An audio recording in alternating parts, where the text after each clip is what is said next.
Hello, hello, hello, and welcome to Q&A Thursday.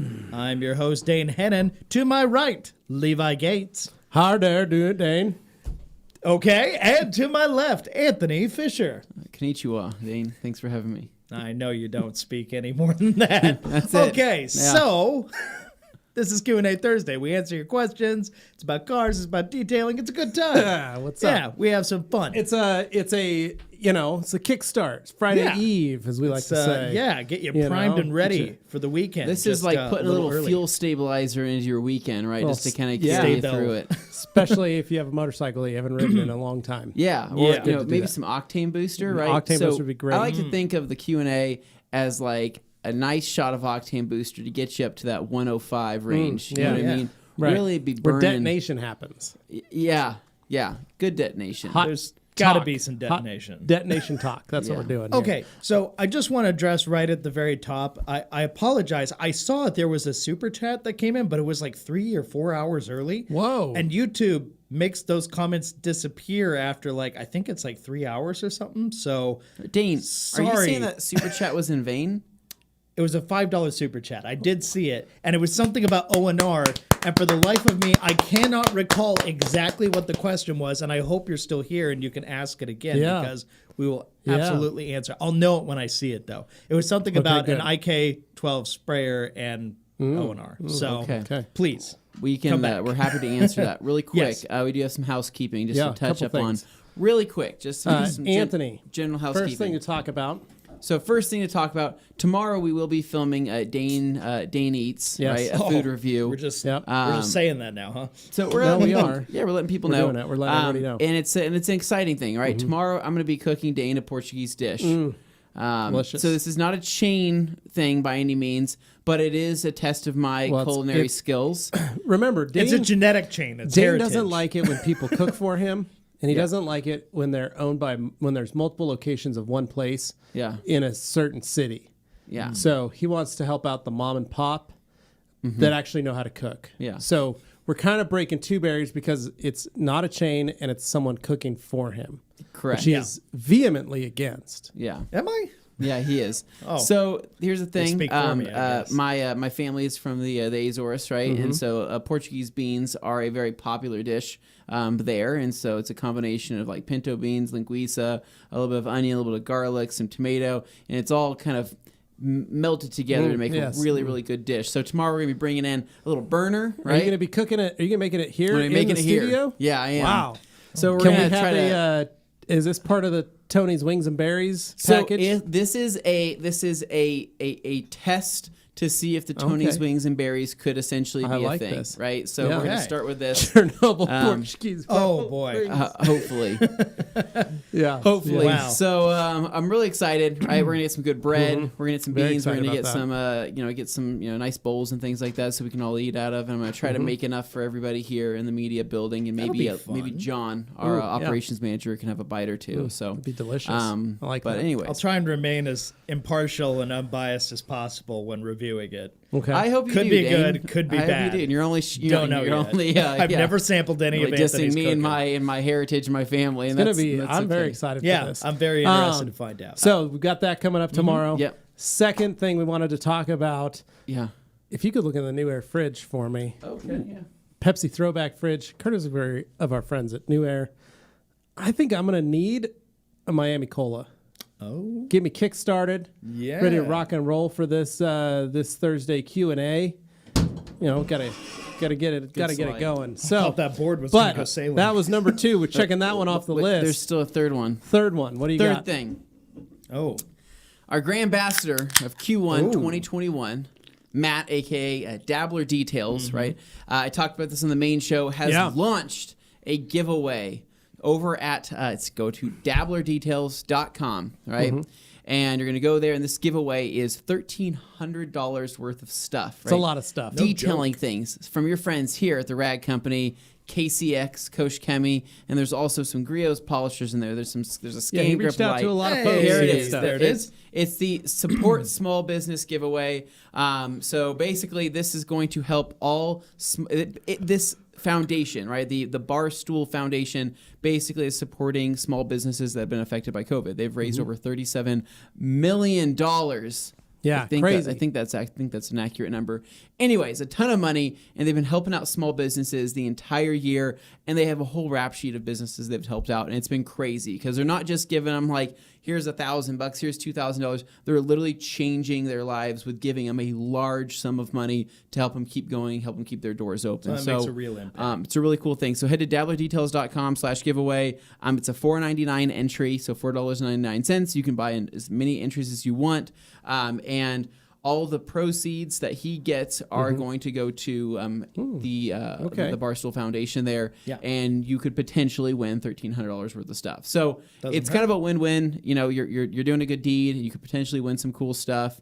But Matt did an awesome job creating this, all the graphics, everything he's put into it, and we're really excited to see who wins the product. But we're also really excited to see what kind of impact this donation could have on a small business. Yeah, it's going to be neat. Very cool. I feel like the camera's a little cockeyed. If you want to just like come this way a little bit, you're almost off screen. Yeah, so I just kind of want scoot over a to little rearrange that a little bit. Damn, There we go. Okay, we've got the crew 6 feet apart. Sorry for those who are OCD about the framing, but we're all here. All right, so we're moving on to comments and questions now. Yeah, a couple of those. We got to talk about that. Well, the brush is for sale. Oh, okay. The wheel brush, the Detail Factory brush. You can go pick it up, get a hold of it. We've got a restock came in.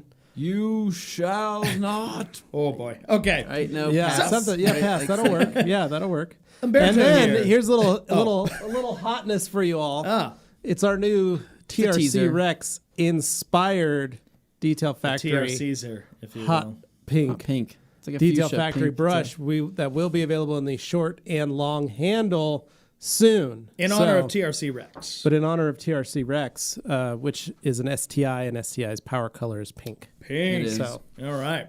Now I will pull Umberto back here because he's saying hello TRC Umberto. team. Hello right back. Luca Brada saying, good afternoon, fellas. What would be your first 5 KCX products you wouldn't buy, not including You polishes would buy. and compounds? You wouldn't. Okay. You wouldn't. That you would buy. That's what I said. You would buy. Said you wouldn't. No, I said you would buy. Do you like Well, the wood or point not is, wood? what would you buy first? What 5 As long products? as it's pine wood. All right. 5 products. just Levi, do it. hit it. GSF, Green Star, Magic Wheel Cleaner, FSE, and Top Star if I had it. You don't, though. I don't. PSS. Cool. All right. My turn. What do you got? Going GSF. I'm going Motorplast. I'm going Green Star. I'm going probably PSS as it has started to transform my life. And then it's kind of a toss-up between like Magic Wheel Cleaner and Polestar because I also really like Polestar. But Top Star's not a thing yet. Leather Star's pretty nice. It's actually very nice. But I would say all the liquids are fantastic products. It's You're just not a matter gonna be of disappointed. it's a matter of what works best for you. I will say though, for our friends that have hard water that can get to it before the sun does, FSE is fantastic. Yeah. It is a fantastic water spot remover for water spots that have not set in. Yeah. So if you've seen like a run or a drip or whatever it is in your car and you can't get rid of it with a quick detail or anything like that, FSE works. Like this fantastic. weekend, I've got a big truck coming in. Yeah. If the sun comes out, even though it's cold, as I'm washing that truck, if I can't make it around in time to get it dried and it starts to dry, by the time I pull it in my garage, I can bust out that FSE and I can give it a quick wipe down and take care of all those little water spots because they're not that old and I don't have to worry. So it gives me a little peace of mind. Very true. Dane, what do you got? What are your my 5? list was actually like, as he was reading them off, I was like, oh, that was. So basically what you said, but with the last one, I would side definitely on the side of Magic Wheel Cleaner. I feel like that is the angle I would take with that. But Okay. yeah, no, all good choices. All right, Shelby Buck coming in hot says, "Happy Friday Eve, TRC crew. If Hello, you could Shelby. only have one IK Multi TR what product would you choose to put in it and why?" O&R. Yeah, that was going to be it. Yeah. Honestly, O&R because I could do everything with it. Yeah. It's the most versatile. If I only had that product. one sprayer, Yeah. Yeah, I would put O&R in it. yeah. I think it's a versatile thing. No matter what you need to do, it would be useful for something. Yeah. So, yeah. Yeah, I think. Dude, I just like Bead Maker. I like Bead Maker in the TR1. It's Okay. nice. It's nice. It's not God mode, but it's a nice trigger pull. Oh yeah. And with the way that sprayer atomizes the product, the scent is very much accelerated. Mm-hmm. And so when it comes out in that dragon mist, it is very satisfying. Super satisfying. So, Dragon mist trademarked by the rag company. It is trademarked. I'm the first one who said that. All right, what do we got? We got Exotic. I live in a smaller city that consists of around 50,000 people, and was wondering, in your opinion, when trying to reach out to clients, is Facebook or website better? I want to make both. What should I do? Focus my attention on more. I always have people talk about having a shop location versus being mobile. I never hear people talk about detailing on a garage. Just wanted to know your thoughts on whether home detail location is a good idea or not. All right, so that's a few questions. A lot of great things. So Exotic, here's what you can do. I'll go back to the first here. Websites are very easy to build nowadays. They're very easy to do it. Anybody can do it. You can do it for almost nothing. I would recommend having a website. Even if you don't do a lot of business off of it or you don't trade off of a lot of it, you can still build it to have it as a repository for photos, because there's still people that will go to your website first. Yeah. Then also create a Facebook and Instagram profile for your business as well, and utilize that to your best ability. Now, you can set it up so that when you post to Instagram, it automatically posts to Facebook, and vice versa. No? Yes? I mean, there are programs that allow you to do that. But basically, you can do that. You can build one post and it'll go to all your device, whatever program or page you created. I would do that because of the fact that Facebook, you can market the business more on Facebook for free without paying the marketing stuff, without buying the ad space, without doing any of that. You can do that on your own for free and get a ton of value out of that, more so than any other platform, really.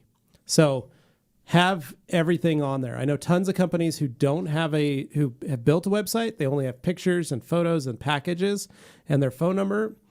And then I know people who work on Facebook and literally only run off of their Facebook page and don't really do anything else.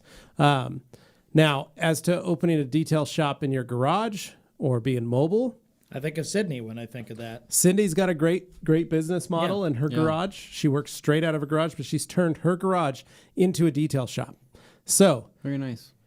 She can park her cars in it when she doesn't have cars, but most of the time it's her customers' cars that are in there. I detail cars out of my garage. My garage is still an actual garage, though. It's not a shop. Sydney has done a great job of separating her garage into it feels a like garage space and a shop space.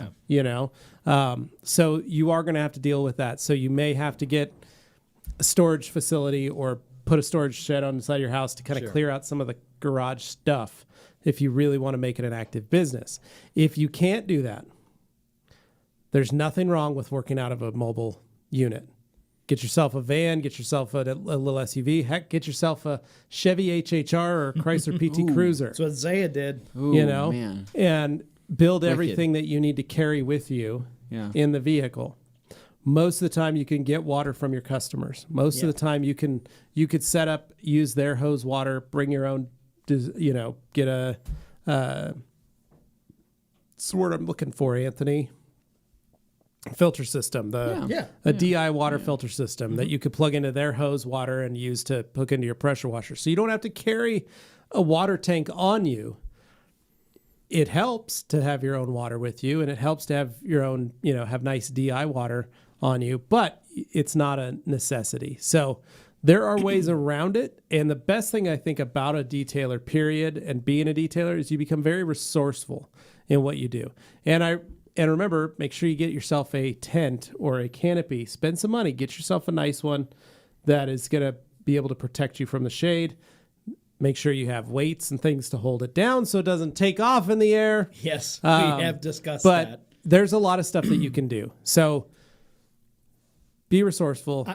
Nothing wrong with doing any of those things. I was going to point out, as the person who brought the rag company into the 21st century and got us onto multiple social media platforms, as far as being a recognized business and search engine optimization, that's when you hear people say SEO. The best thing you can do is just be lots of places. Have your name appear in lots of different platforms, social media. Even if you don't check them all the time, it's good to have yourself out there with some kind of regular posting app or something that can just replicate it between the platforms. But I will also say, a thing people often overlook is on Google, oftentimes business listings can be placed in Google. And you can actually do that, and make sure you have a Google account and you set it up. But yeah, it shows like office hours and shows that kind of stuff. Gives people a place to leave reviews on a very commonly searched thing on Google. Yeah. That goes a long way towards making you locally accessible. Yeah. So, Absolutely. big Anything you need to add, Anthony? No, that sounds great. As the owner of Tony's Berries and Wings. Yeah. Yeah, you can do a lot of things out of your garage. Dan Pfeiffer says, word from Minnesota, USA. Happy Friday Eve from the Breakbuster 1-to-1 Club. Where I'm not only gosh. but also a client. Man, monster. You guys kill me. What do we got next? Alex Duar. The Dua saying, happy Friday Eve, TRC fam. Knocking out a GMC Canyon this weekend. Looking forward to that. Stay tuned for some content. Hope you're all doing well and enjoying your banners and the candy. Candy has not been broken into yet. Yeah. Anthony has cracked the seals so that its curing process can begin. Dry age. Yeah, it's going to be very dry aging process Yeah. inside your desk drawer. What I should probably do is I should probably like hook the gummies and like hang them. We should get like an oak barrel. Yeah, like an oak barrel. Yeah. Ooh, that would be good. Yeah. Well, you put Seal your it up. banner in your Smoked actual Mine's gummies. actually the background for. Yeah. Like if it's in front of not only my workspace, Yeah. but also my meat freezer What an honor. where I record That the is, MOSHQ and podcast. Honor. That is pretty crazy. Mine is going in my office. Over Very there. nice. So I I'll be like that. hanging it on the wall for others to enjoy when they come by. Mine's going to go in Sebastian's desk. So when you walk in, that's the first thing you see because that is my greeting as I pop up from behind Technically, Sebastian's it's desk. the outside wall of your cube. Yeah. So Yeah, I like that. Landon, here we go. He says, what's up, TRC? Hope you're all having a good Friday Eve. When doing paint correction on a car, which is your preferred style? Do you go by the standard correction speed, 1 to 2 inches per second? not exactly. I've never heard that term. You guys use the scrub method. 1 to 2 inches per second. I've never heard that term. So, Anthony and I scrub cars literally with a polisher. We can crosshatch. In some videos, you see us crosshatching. In other videos, you see us moving a little fast. What I try to do is create kind of a scouring effect on the paint to remove the heaviest amount of defects first, and then I'll drop the speed down a little bit. Not much. I'm usually at a 4 or 5. I drop it back down to a 3 or 4, and then I'll work a spot and go over a spot a couple times until I get the correction that I need out of it. And once I see, it sounds weird, I also can see through my machine, through the product on the surface, and I can see my defects, whether or not I got them out. I usually don't stop and wipe and look. I just keep going until I know what I'm watching is the consistency of the product being across the surface. And if it catches on something or it looks funny in a certain way, then I can tell that I haven't gotten full correction. And by moving the tool more, you're reducing the amount of heat in any one And I'm place. keeping that heat down. And And that's if big I thing. need to slow down, I'll slow down in a little area and work it, and then I'll bring it back up again. Because for a lot of people who are just getting into this, they may have heard in the past, oh, you need heat to cut through. That's not how this stuff works these days. The cooler is better. What about you, Anthony? Get more cut. Well, I find it interesting. The way you see through the pad is kind of like in that movie Wanted, where there's only a few people that can bend Curve a the bullet. bullet. Yeah, That's curve what a I bullet. do. So it's kind of the same I concept see there. through the pad. No, generally speaking, I mean, it's the same kind of. It's the same thing. If I'm removing defects, it'll be kind of more of a scrubbing motion to kind of figure out, because I can get into there, knock that off as fast as I possibly can, and then I can finish out the area with like a crosshatch or anything like that if I need to. But I think that for the most part, in terms of like speed, I'm typically running. I mean, my basis is probably like a 4. That's pretty much like my standard, a 3 or a 4. But however, if I'm on a curve or if I'm somewhere where I'm not getting enough pad rotation, I'll bump it up to a 5 or 6 to wherever I really feel comfortable. I'm not going to ride an edge on a 6, but I'm going to try to dip into a curve and make the most of the throttle there on the polisher. And so you'll kind of start to, once you really get into it, it's not a situation where you set it and forget it and just use the one speed. You're going to be constantly changing speeds on that machine depending on where you're at on the vehicle. Especially the angles that you're working especially all the angles. It's just one of those things to where you almost can't even think of it that scientifically. You have to think of it on based off of feel, based on correction, based on what you could see through the pad when you're polishing. And there's so many variables. It's the pad type that you're using. It's the compound. It's the polish. It's the type of paint that you're working with. You can't always just, set it to a certain speed and have that be, it. That's not always the answer. And so get good at kind of bouncing back through speeds. You'll do it often. But you'll find that typically if you can work within that 3 to 4 range and then bump it up to 5 or 6 for, vertical panels or anything to where you're getting into like a recessed area, you might need that. Or you simply change the machine that you're using and go from maybe a 5-inch machine to a 3-inch or go into a 3-inch to a 1-inch depending on your needs. So everybody starts somewhere. Having some basic rules you can adapt and then start to work on the fly. That's how a lot of people start. So that's okay. But eventually you want to get to that point where you can make adjustments, micro adjustments on the fly. For the most part, Levi, when we were polishing just the other day, there's certain things where I say, okay, I can fit this 5-inch machine into here, but I'm going to stop, set it down, switch to the 3, on the fly and keep working it in and things like that. Levi will fit a 5-inch machine, I think, pretty much anywhere on the car. I think he'll do door jams with a 5-inch machine. If I have to. So no, it's because it's like a school bus in a that's true. garage. That's true. You'll get anywhere with a 5-inch. That comes a lot of just knowing the machine's limits and how you work that tool. And if you can get that tool to do the things that you need it to do, because honestly, a 15 can't really, like the door on the Civic, there's that trim piece. Yeah. Technically, if you get that pad down to get the correction, maybe 1/2 inch to 1 inch around that trim piece, you actually won't get proper correction there because the orbit and the pressure that you're trying to put to keep away from the molding will actually limit you. Yeah. You have to know how to hold the machine and how to angle the machine and watch your temperature so that you don't melt that trim. Mm-hmm. Yeah. But you can get that correction all the way up to the edge. Most people will stop, switch into grab a 3-inch or a 1-inch and work those line works. But you're right. I'm weird like that. Well, and there's always a risk there too. For example, and it happens to everybody. You could say I can fit a 5-inch machine in that area, or I can ride that particular edge, or I could cut that in with that, and it's all fun and games until you get that pad on there, and for some reason, the compound decides to dust, or it decides to fling, or maybe you didn't get all the water out of the pad washer, out of that pad when you go to take it on there, and next thing you know, you've just created a Picasso effect all over the vehicle, and you go, oh crap, I probably should. Or you're rocking a 21 with a 5-inch kamikaze backing plate, and maybe you accidentally take a chunk out of your own car. Yeah, that can happen too. But it's crazy how some people there's a reason that there's different tools to do that. And I will use a 3-inch if I can't get correction the right way. I'll plug something really quick. I'll plug it. I don't care. The Flex, the PXC80 or PCX80, what's it called, thing. right? Yeah. That freaking machine. So when you're on a 15 or you're on a 21, that is hands down the easiest machine to have right next to you, right? Running the same compound, the same polish, the same style pad. It's battery operated, and it's got a crap ton of power. You could literally pick that thing up on the fly, basically reducing a trip and also reducing a power cord if you don't need to have an extra machine plugged in. It's different if you have a cart setup, or if you have a situation where you have the 3-inch under you on a stool or a 3-inch next to you. That's totally fine, but you can definitely cut back the amount of travel you have when you have that battery operated machine or something next to you to pick up on the fly and go. And so you have to remember, just because you're switching the machine doesn't mean you need to wipe off the product. You can keep that product on the panel, jump straight into that next machine and work that area, and you'd be one and done on that door or on that quarter or on that fender, whatever it may be. Yep. There you go. All right. David Cervantes saying, what's up, guys? What's up, dude? Hey.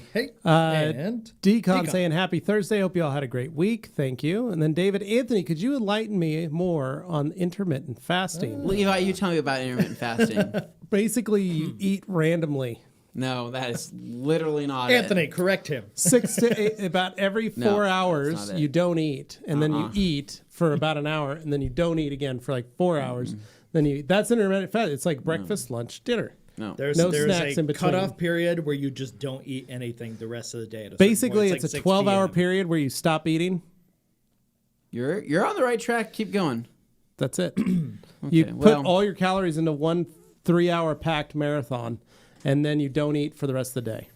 The idea behind 21 intermittent hours. fasting is basically you are consuming all of your normal caloric needs within a window, right? And basically you're fasting for that next period of time. And so what that means is that depending on where you want to start the fast, doesn't matter. You can start it at any time. Typically not that nighttime is when you want to do it. But for example, if you want to start your fast, your meal time, your feeding time at noon, you should start it at noon and you should have it be done by 6 or 7. You want to have a short window in which you're consuming all your calories, which that means you're consuming either A, very big meals, or B, smaller meals, but like literally every 30 minutes you're eating something. And so it doesn't matter. It's as long as you get it in. But the second that cutoff hits, nothing else. You can have black coffee, you can have water, you can have like green tea, you can have things like that, but you cannot have anything that's going to be calorically dense. And if you're in I think technically you're not even supposed to have pickles. I mean, you could, even though they're pretty much calorie Pickles are free. kind of the cheat code for snack foods because they're essentially just water. You're just not supposed to have anything. Basically, the idea is that you are starving yourself, so you're just having water. But the problem is with intermittent fasting is that for some people they can get used to it, it can totally work for them. For other people, they can kind of hate it because it doesn't fit their lifestyle. And I think that's a big problem is finding something that can fit your lifestyle. Yeah. And so, but other than that though, I tried intermittent fasting. I wasn't a fan, so nowadays I'm doing some carb cycling to cut down some weight. I did it back when I tried keto for the first time, and I did notice it had a big impact. Obviously, I'm not there right now, but it did really work well. I lost about 40 or 50 pounds fairly quickly. So we got Yoshi next here, and I appreciate his spelling choice because it's a little pet peeve of mine when people go EA instead of EE. Will there be any detailing videos with Anthony's new Beamer? Note that I have used the correct term. Yes. It's a new bike, man. I don't really think that there's anything. Not yet, at least. Maybe if I put some miles on it, we can show you guys how to clean a motorcycle. But that's like the worst example of a motorcycle to clean. Well, there's no chain on it, and it's actually the best for a detailer that's just doing their first detail on a bike. But a chain is kind of like if you learn how to detail a bike with a chain on it, that's usually like the. Yeah, you got to be careful. You want to learn that. Screw that up. Dino saying, hello, my dear people. How's it going? I've been moving my stuff to another apartment and remembered the hack that the MOS blacksmith shared with us. Just tape up the cabinets and move them. Hell yeah, Boom. Easy. That's right, dude. They weigh more, but you don't have to move anything out you of just them. tape It's everything awesome. shut and carry it out. You got an armoire full of stuff, tape it. Pull it out. Yep, just Isn't use it dollies heavier? and hand It's way trucks. heavier, but at least you don't have to unpack it. You don't have 50 boxes. It You have literally one thing. doubles the weight or triples the weight in some cases. Yes. You could throw out your back. You could throw out your back, but Get help. it is much easier. All right, great. All right, morning, boys. Educating the people on what to look out for when selecting a detailers on Facebook Marketplace. As I've had hacks trying to use stolen coatings. Dane has my full question. Yeah, he sent me on Messenger a very extensive question, but basically his concern was You're never going to find We'll call them. them hacks, but whatever. How do you educate? He's worried about them not having insurance, not having You're never going gonna to have that. having all So- this stuff. So being concerned about how those people are suckering people, Here's how you do customers, away from professionals. Yeah, Grant, here's how you do it. When a customer calls and they go, hey, thanks, I'm going to start price shopping. Some other guy. Tell them, awesome, yeah, not a problem, totally feel free to do that. But Just here ask are them. some of the questions I would ask if you are going to be price shopping. Great move. And then put up, are they insured? Do they have a license? What is their, you can name up whatever you want. Whether Things or not that you're they, pretty sure that other detailer won't have. But ask them that, So when people call me to get a car detailed, I let them know, yeah. just so you know, I am just doing this out of my garage on the side for, a little extra money. Mm-hmm. I am not professionally licensed in any way, shape, or form, or I'm not, I try to be honest with the customer. Not to be rude, but kind of make it clear that you don't need This isn't them. This isn't, yeah. And I So, do that yeah. because I want them to know which is why I primarily do clients that I've done previously. So they know me as a friend, and they're like, hey, I don't have a problem taking my car to Levi's house to get it detailed. You're also indicating you have repeat customers, which also indicates good service. Yeah, they're my customers. So I know how their car's going to look. I know I'm not getting into something that I'm going to get over my head or screw up anything. So I always be very honest. And that's the easiest thing you could do is to tell those customers, hey, if you're going to price shop, totally have no problems with that. But here's what I can provide for you. Here's what others might be able to provide. But make sure, my shop, I'd tell them, that's fine. But just so you know, I give you a free loaner car for the day while you're gone. Oh, really? Yeah. Offset it so it doesn't sound like you're hurt or you're irritated or you're mad about it. Make it sound like you're offering something more that the others don't. But don't turn it into that guy sucks. Because you're never that won't win your people over. Don't worry about the people that are price shopping. Yeah. Those that want it for so cheap are usually going to be the ones that you don't want to do business with in the first place because they don't value. Irritating. They don't value your work. Yeah. At the end of the day, they don't value what you're worth, and it's not a bad thing. It's just, I had a lady that pulled up one day. I was finishing up a car, and she drove by, and she goes, "Hey, how much for just to get the inside cleaned up?" Spit shine. And I said, at my shop at the time, it was $100. Mm-hmm. And I said, it's $100, and I do an exterior wash on the outside for you. And she's like, well, that's a lot of money. And I said, it is. And she goes, well, the car wash down the street will do it for $30. And I said, the car wash. I can't compete with that. Have fun. Go down to the car wash. And she was like, so you don't want my business? And I said, it's not business. That. My price is $100 to do what you're asking me to do. If they're $30 and you need to save money, I'm going to ask you to go over there and save the money because obviously if you can't afford it, I'm not going to try and make you pay for it. Or you could take a moment to do some mental math and figure out why there's her question, though, was she was so confused that I didn't say, like, oh, well, I guess I could do it for $30. Yeah. I just said, no, I'm sorry, it's $100. Don't race to the bottom. It's not being a jerk. I just said, look, I want to make sure that you're going to get what you ask for. If you want a $30 detail, you get a $30 detail. Mm-hmm. That's just how it's going to be. Yeah. And 90% of the time, they'll either say, okay, no thanks, and they'll go somewhere, or they'll call around and then they'll call back and go, you know what? I started thinking about it and you're the one that told me all this stuff and I really appreciate that. And I started thinking about it and I'd much rather go with you. Yeah. Or I watched a show on TV and they were talking about quality and there was a house builder or whatever. There's those HGTV things where people used to do shoddy work or whatever. And this other guy would come in and do it right, and they start thinking like, I should probably just pay because you're more, I started thinking about it. So nothing wrong. Just educate, be honest. It's like dating. Don't reek of desperation. And don't badmouth other detailers. No, that won't win you people. Just be very humble and very simple and just say, hey, look, you can go do that. That's totally fine. Look for these things. Yep. If they have it, cool. Well, it gives them a tool so they feel like they're getting something from you already. Exactly. All right, moving on. Shelby Buck says, best drying towel for larger vehicles, SUVs, trucks. I need to add one to my TRC list. Liquidator. Love the Liquidator. Add a large size Liquidator, 25 by 36. Yeah, I think for the price, I think the Liquidator is going to be a good towel for you. Especially for a big vehicle. Yeah, either Liquidator or a large gauntlet, but I think the Liquidator you'll be happy with. Yeah. So, RSX Freak 79 says, tried KCX PSS for the first time and has officially replaced Pearl as my go-to trim and tire dressing. It's really that good. I know how popular Pearl is, so I know that's a big step for some folks. Awesome, man. PSS is really that good. M Detailing Car saying, much love from Greece to all. Thank you. Appreciate it, man. Thanks for tuning in and watching. Yeah, thanks. All right.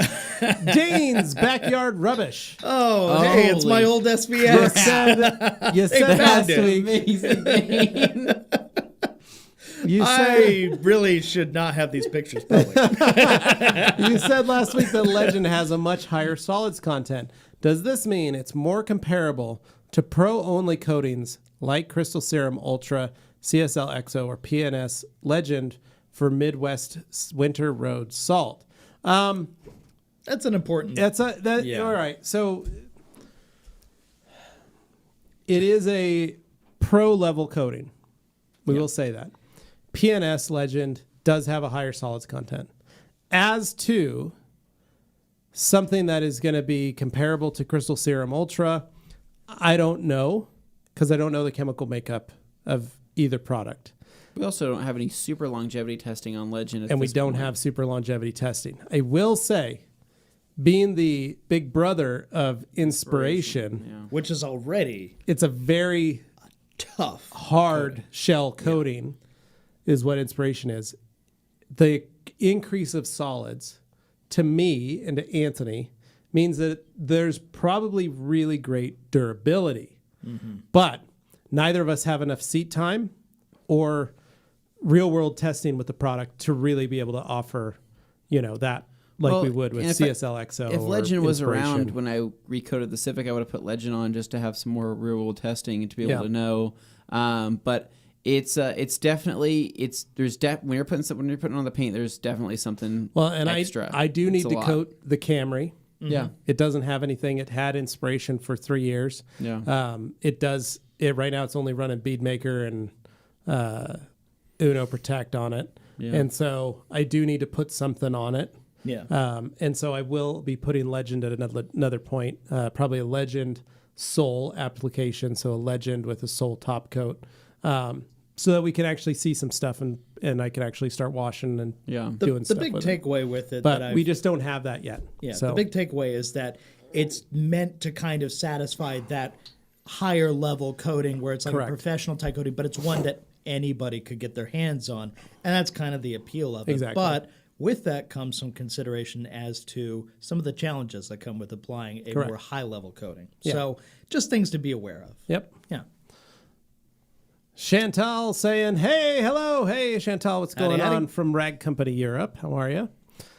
Decon Detailing saying, anything, what are your coating plans for the new, Anthony, what are your coating plans for the new bike? Anything. It's also my name. Coating plans, I think what I'm probably going to do, it's a matte tank. The headlight surround is matte on the rear as well. But it's a naked bike, so there's not a whole lot of fairings or anything like that. It's just a couple of plastics, a lot of powder coated, metal pieces and whatnot. I'm probably going to hit the paint because I don't need to add any gloss or anything. I just need to add some protection. So probably, I might just throw CSL, or I could throw XO on it. I have no idea. Honestly, Legend, I'm not sure because it is a new product and it's completely matte paint. So I don't really want to test that theory with that. So something really subtle. I think my options would be like Sole, XO, C1 or CSL, maybe C1. I just don't want to add any gloss to the paint. I like the matte look. So it's also a really durable matte finish. It's a thick matte finish, and so. I'll figure it out, but I'll probably do like the headlight. I'll probably do the back of the. It doesn't really have any. It's like a Mad Max bike, man. That's like telling me. Yeah, it doesn't have fairings or bodywork. No, there's not a lot on it, so I don't really know what the heck about. to coat. Maybe the seat I could hit that with maybe some color lock leather sealant, maybe. That is very nice leather. But it's also like a synthetic leather, so I have no idea. But I do know that if I eventually do upgrade the exhaust or anything like that, I'll hit all that. Let's be honest, you will. Well, I will. Yeah. So I'll do all that in C5. I do want to get a skid plate that'll be done in C5. If I get the wheels off the bike, since they're spoked wheels, they're a nightmare to clean. I freaking hate it actually. How hard they are to clean. Thank God for the minks, right? The minks that can just fly right in, and that guy right there is pretty amazing. So you just look like you're stabbing it 100 times. Yeah, pretty much. But I would probably coat the wheels too in C5 as well, just to make those just substantially easier to clean because spokes suck. So, but yeah, that's most likely my plans. Brad, yes, you were the one with the super chat, and I guess it was $1 for every gallon. So thank you. Nice. Very much thank you. And this was his question. Here was my super chat. Love your show. If I want to make a premix of 5 gallons of waterless ONR solution, how much ONR should I use in a 5-gallon container? Well, I want to point out right off the bat, ONR is a rinseless product. Yeah. It is not a waterless product. So waterless, that's what OptiClean is for. Yeah, and OptiClean is normally diluted at 3-to-1 if you buy it concentrate. It is 3-to-1, yeah. Mm-hmm. So it's 3-to-1. I would recommend, if you bought a 32 ounce of OptiClean, do we still sell OptiClean? I don't know off the top of my head. It's been a minute since I checked the stock on it. Because a 32 ounce of OptiClean, that would easily make a that would literally make that'd make a whole gallon, right? OptiClean is a really good product. It just gets overlooked a lot because O&R is so popular. Yeah. So that would make a whole gallon of ready to use product. So, but then then technically, my math's correct. If you bought 1 gallon of OptiClean, which is like only still like what, $30-$40? It's really not that expensive. OptiClean a gallon? In a gallon. Yeah, it's like $30. It's like $30. So technically you could pour that whole gallon.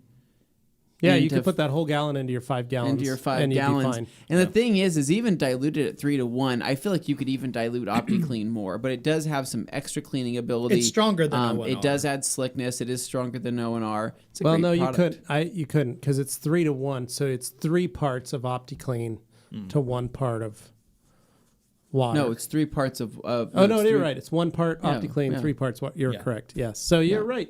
You could do 5 gallons. I think fine. It would work flawlessly. It's great. All right, so we got Marumashi says, are long and slow strokes just as effective as fast and short strokes using a clay towel /pad? As long as you're not using pressure, that's the biggest thing. Yeah, you're letting the towel do the work. Yeah.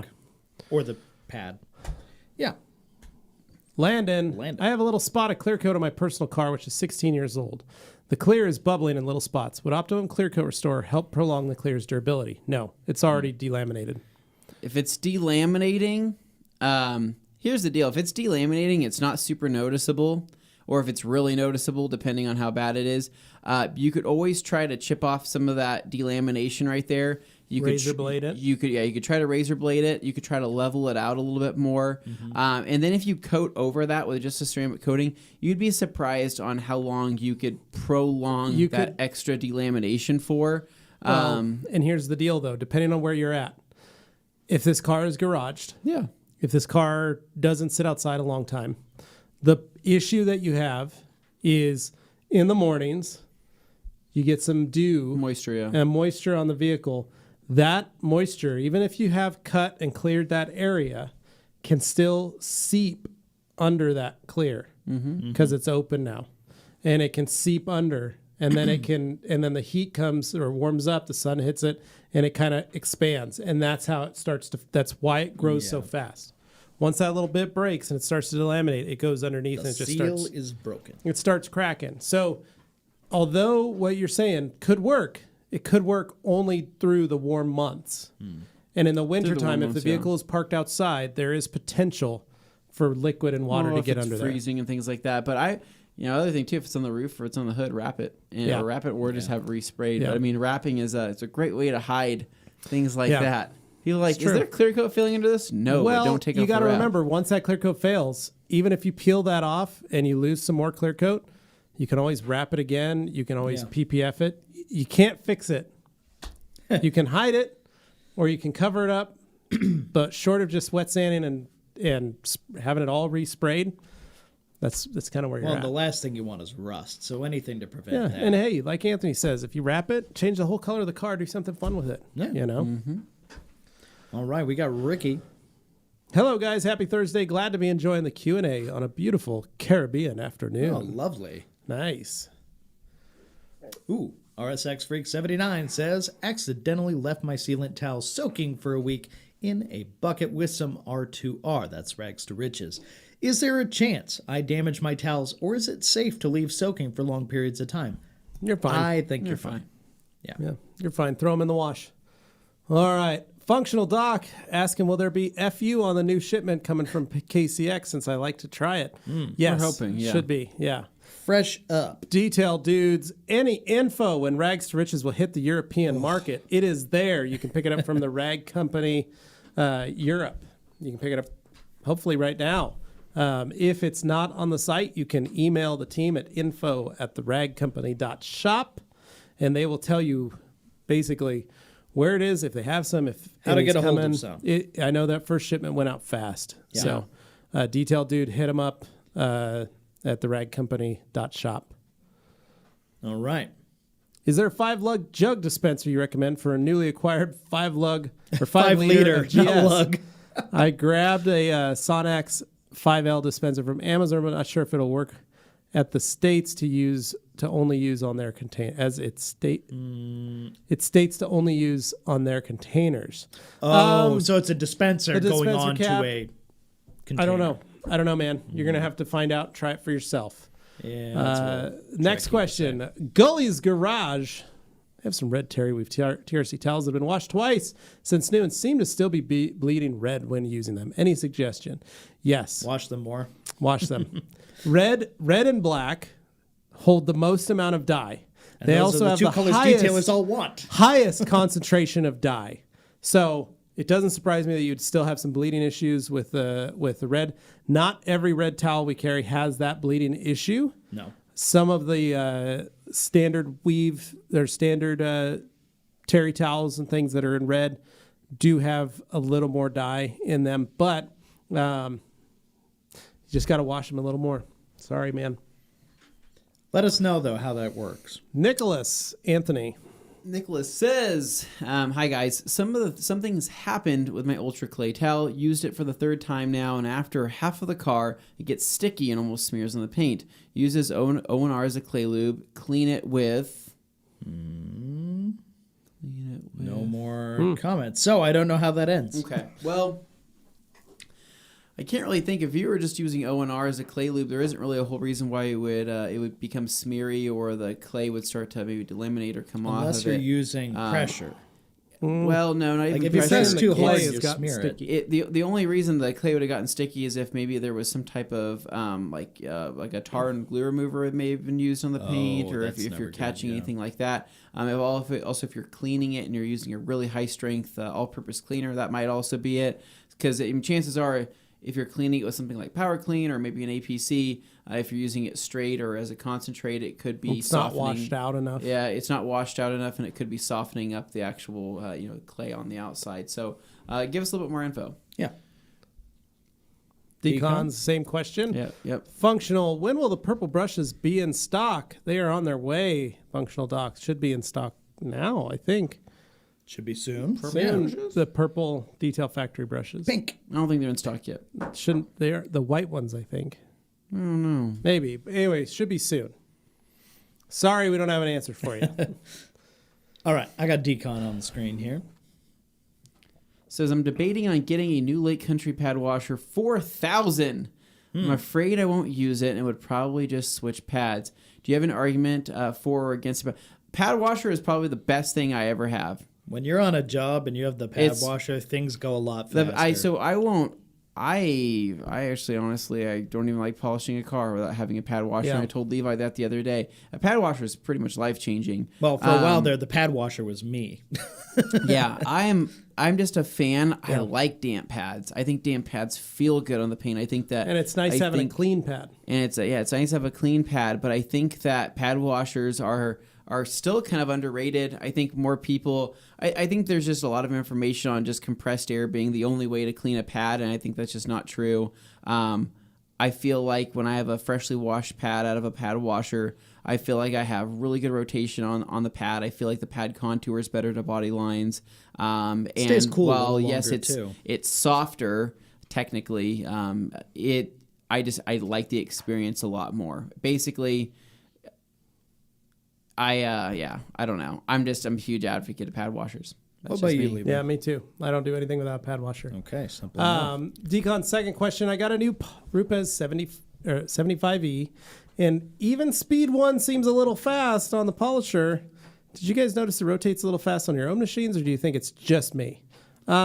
I think they got better with time because on our first 75E, you had to bump it to 5 or 6. You had to bump that thing to 5 or 6, rolling. but I think they bumped them up in power secretly. Maybe I have to ask Dylan and say if they He's beefed it up a little bit. That wouldn't surprise me too much. Scott Mattern, coming up, says, follow up to Decaling's question. If you use a pad washer, can you use a foam pad immediately, or does it still need to air it dry for a significant amount of time? So what I do... I've washed my pads. Usually I have just O&R in my pad washing bucket. They also have dedicated pad cleaners that you can throw in. So, for example, McKee's actually has a pad washer. It's a additive.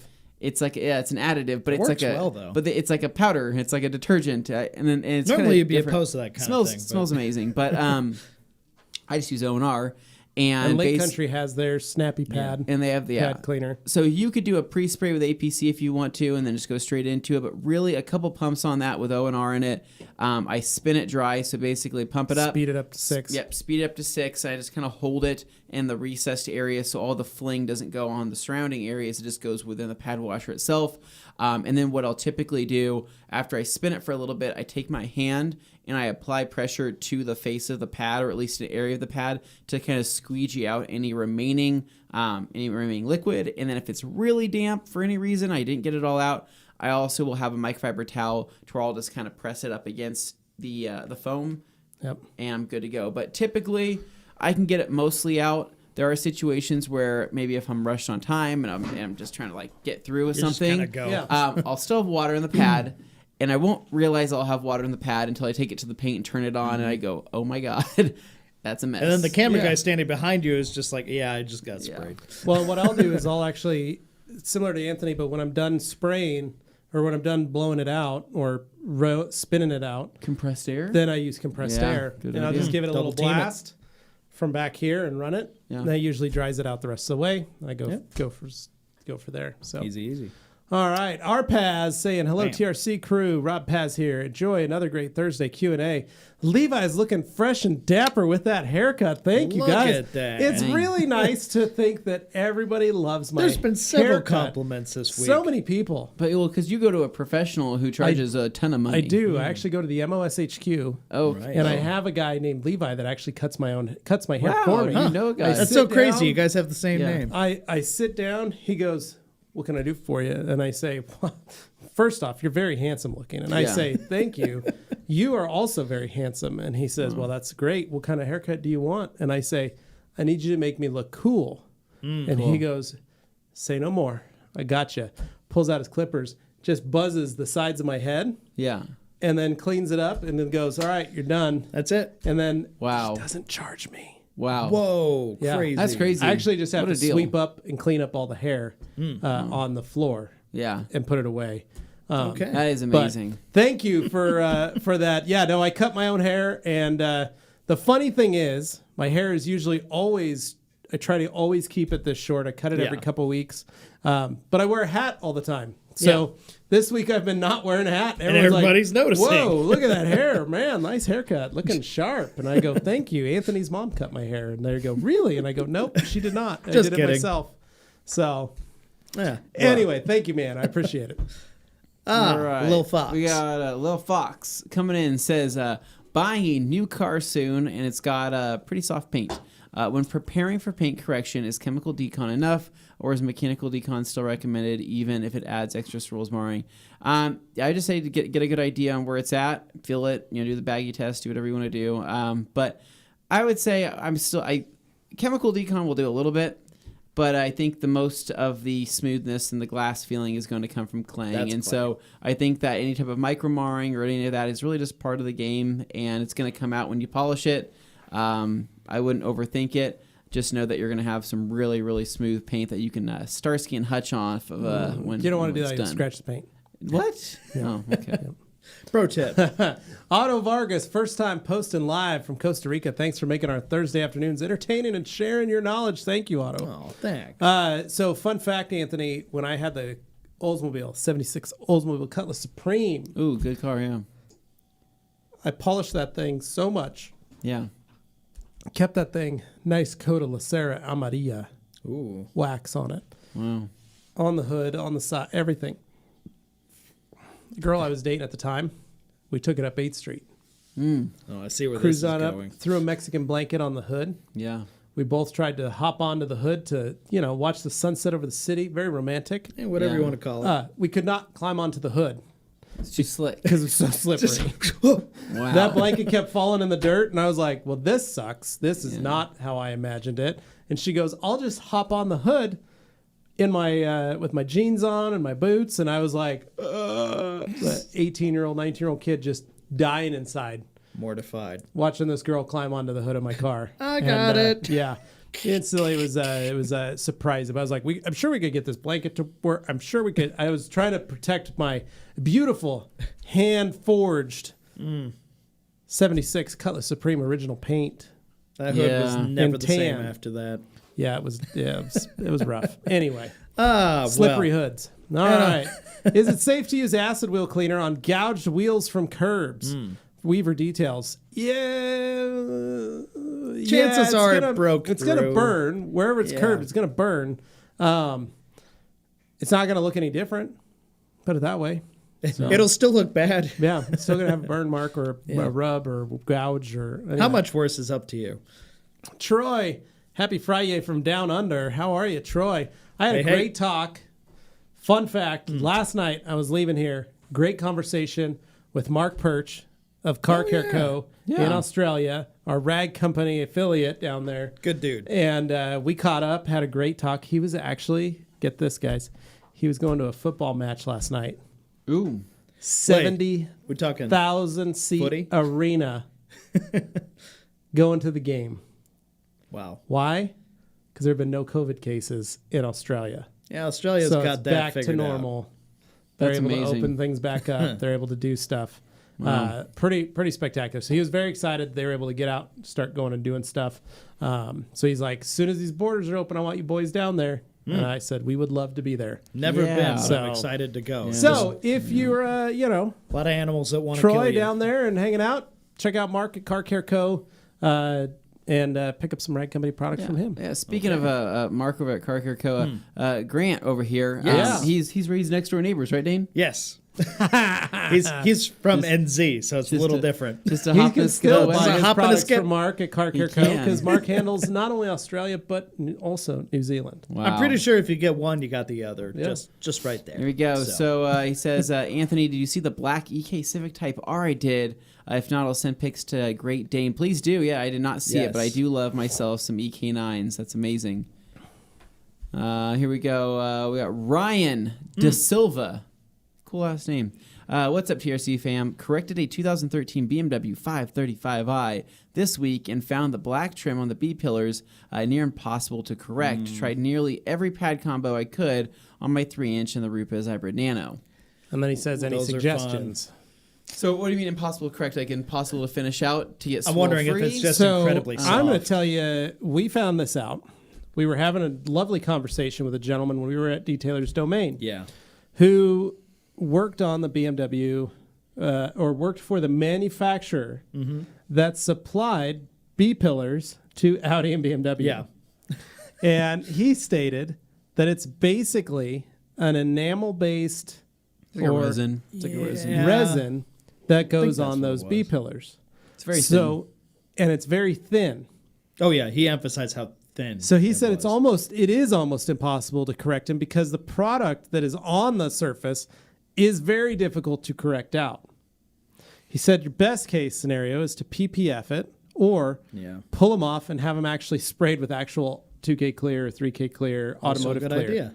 And it may have some Wrap 'em filling PPF, effects or too. Wrap them PPF. And wrap them in PPF. And so he said that's the normal piano blacks and those B pillars. They just don't correct. They just can't because of the way that they're manufactured. And he said that was one of the funniest things for him when he got that job there and figured that out because of how many detailers he knew They that all were ran into always the trying to same- correct him out. Always trying to get. He was sitting there telling us, Dylan from Rupes, That's the right time period for it, too, Yeah, the boys from 2013-ish. KXK. We were all sitting there. We were like, What is it with these pillars? what? Yeah. Seriously? And he's like, yeah, this is how it works. We were like, wow, it makes so much sense. So, Maybe you learned something today. yeah, man, it's the product. It's the actual piece itself. So last question here before we jump to break, and it's Troy Preston asking, does the Flex PX80 have as much power and cut as a dedicated 1 or 3-inch polisher? Absolutely. Yeah, it's a The thing- dedicated it's 1 a and mean 3-inch machine. polisher. The thing absolutely freaking rips, Yeah. man. It's a very powerful machine. So, all right. So it Yeah. sounds like we're going to break. All right. For a few minutes. Just a and, couple. Yeah. just a couple. We'll be right back after this. Yep. Hey man, what's this Ambassador thing? That's their take on a sponsorship. Head over to Instagram. Their Q2 stuff's live right now. Well, I don't have that many followers. You don't need a lot of followers. Good engagement, good photos, that's it.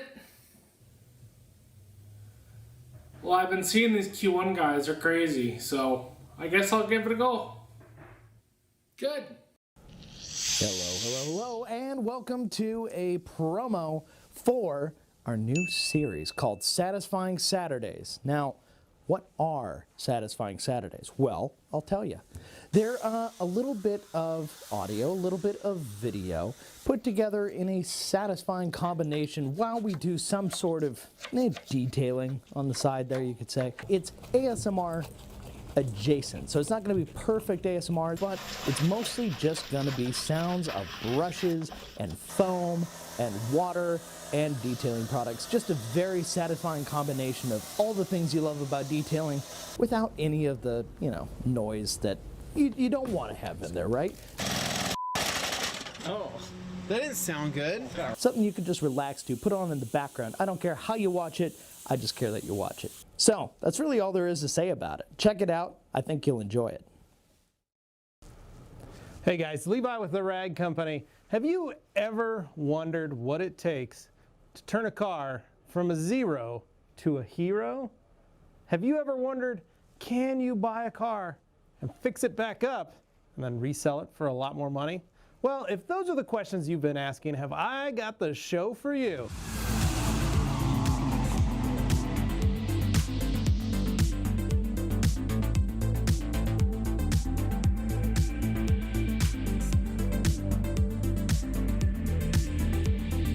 That's right, we here at the Rag Company bought ourselves a project car, and over the course of the next year, we're gonna be doing all kinds of cool stuff to it.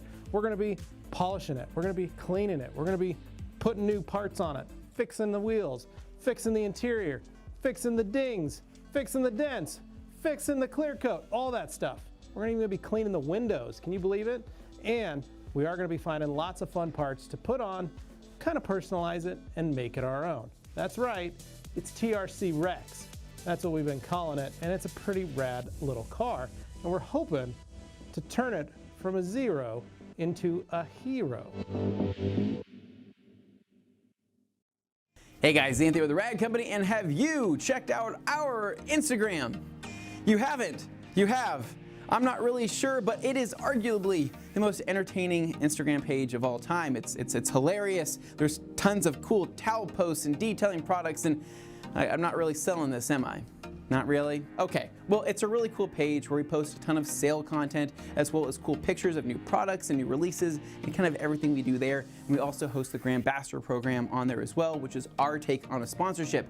Now, to learn more about the Grand Ambassador program, just check out the link down below in the description, and it'll take you to one of the main pages that kind of talks about the program and what we do, but is ultimately our take on a sponsorship. And we've had plenty of Grand Ambassadors watching this show with you right now. So you can check out our Instagram in the links below. Make sure to check it out. Give us a follow. I think that you're really gonna like it. Hello, hello, and welcome back. I just finished a delicious caramel. And what is that in your hands, Levi? Well, Dane, I just want to take a second to thank our friends at Brooks Running for providing Anthony and I with the speed necessary to be able to get back from the bathroom in a hurry. That was impressive. As well as that was not a lot of time. Stable running. Go to brooksrunning.com, pick up your very own Ghost 13 in the TRC edition blue. The bathroom is about 100 feet that way, so it's a hike. We're at SEMA this year. I'm like sitting on my We're at SEMA this year. You show up to us wearing a pair of these shoes. Oh, well, because we'll be wearing these shoes. We'll sign them. Yeah, we'll be wearing this edition of the Brooks Ghost 13s, the black with the Rag Company blue sole, at SEMA this year. If you find us at SEMA and you have a pair of Brooks that you'd like us to sign, I'm sure we could do that. Oh, man, anyway. We'll start calling you blue shoes, am I right?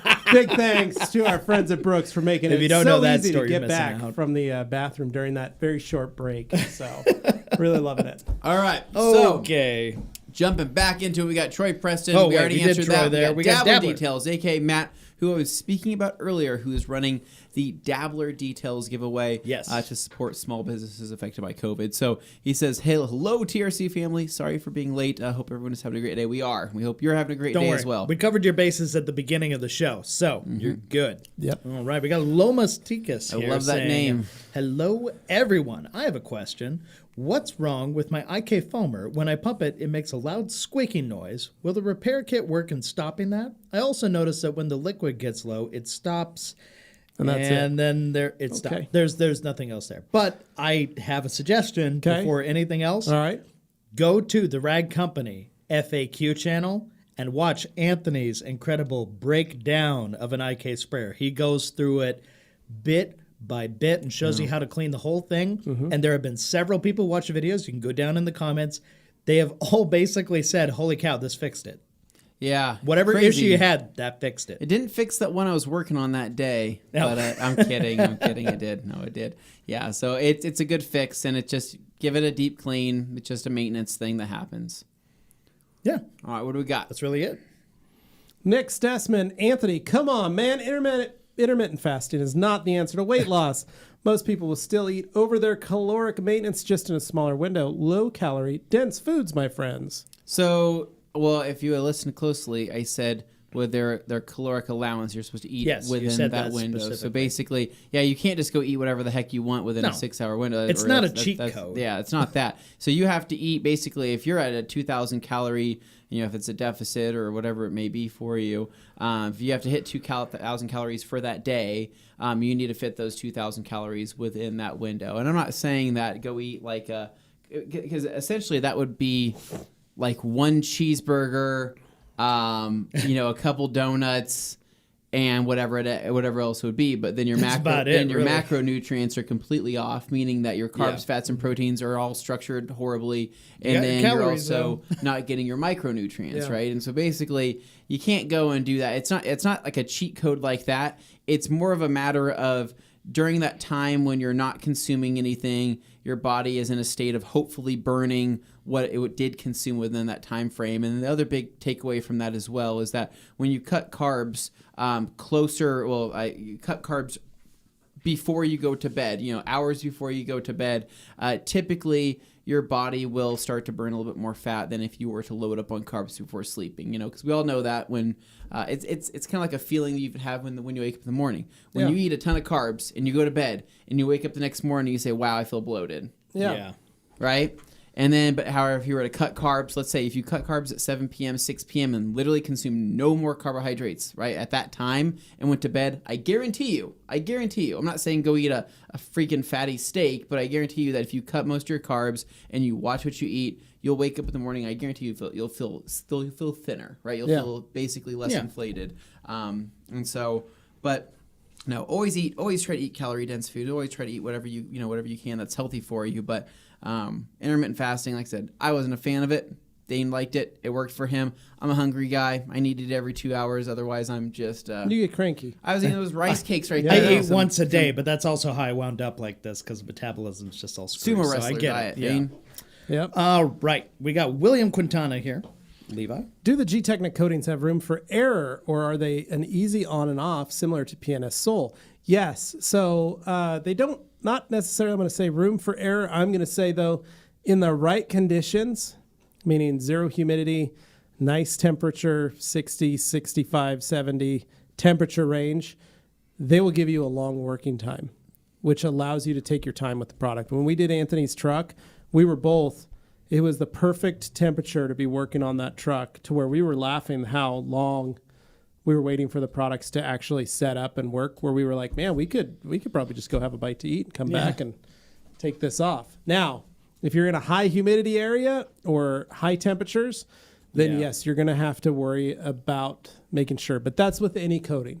Yeah. So Florida summers are a little different than Idaho winters. If you're more in the more temperate climates, as long as you're in the correct thing, there's plenty of room that you shouldn't mess up. And we always say panel at a time. Do one panel at a time. That's an ease of use for everybody. When you get with Soul, there's the ability to go do the whole car and come back around. Probably also want to make sure that you that you're watching how you're applying a coating. If you want it done right, take your time, do the right things with it. Yeah. So, D Lefty, any negatives to CSL on PPF? No, you could do that. You can put CSL on PPF. There are a lot of people that do that. It's just not chemically designed to bond properly with the PPF. Because it's not paint. Because it's PVC, polyvinyl chloride. most PPFs. So it's not a clear coat that you're trying to bond with. It's something else. So Halo is really the better option for it, but teach their own. Halo is intended for flexible surfaces. Paragon Automotive. Wow, it's Thursday already. What's up, TRC fam? And then Decon saying, Levi, that's the biggest thing. I hate when people think I need their business. Same as you, I detail for extra money, and as a hobby, I also hate when they show me quotes from other shops. As if that's going to sway you somehow. Yeah. Just be honest and helpful, and you'll win customers over. It's not a problem about that. And I always say, if they didn't want your business, then good. You know, that's totally fine. If they didn't want you to work on their car, hey, that's kind of a blessing. So Alex saying, Levi, in response to Grant's question, honesty and education goes a long way with people. That's why TRC is so amazing. Thank you, Alex. How kind. Appreciate it, man. How nice. All right, Decon again. I had a guy want a paint correction on a thrashed black Escalade, and he's like, yeah, his shop said they can get it out all with one step. I disagreed and said he should just go with that shop then. Yeah, it's not worth spending the time and effort and hassle on that stuff. So the cheap people are going to be the ones who also complain the most, generally speaking, and it's exhausting. The what people?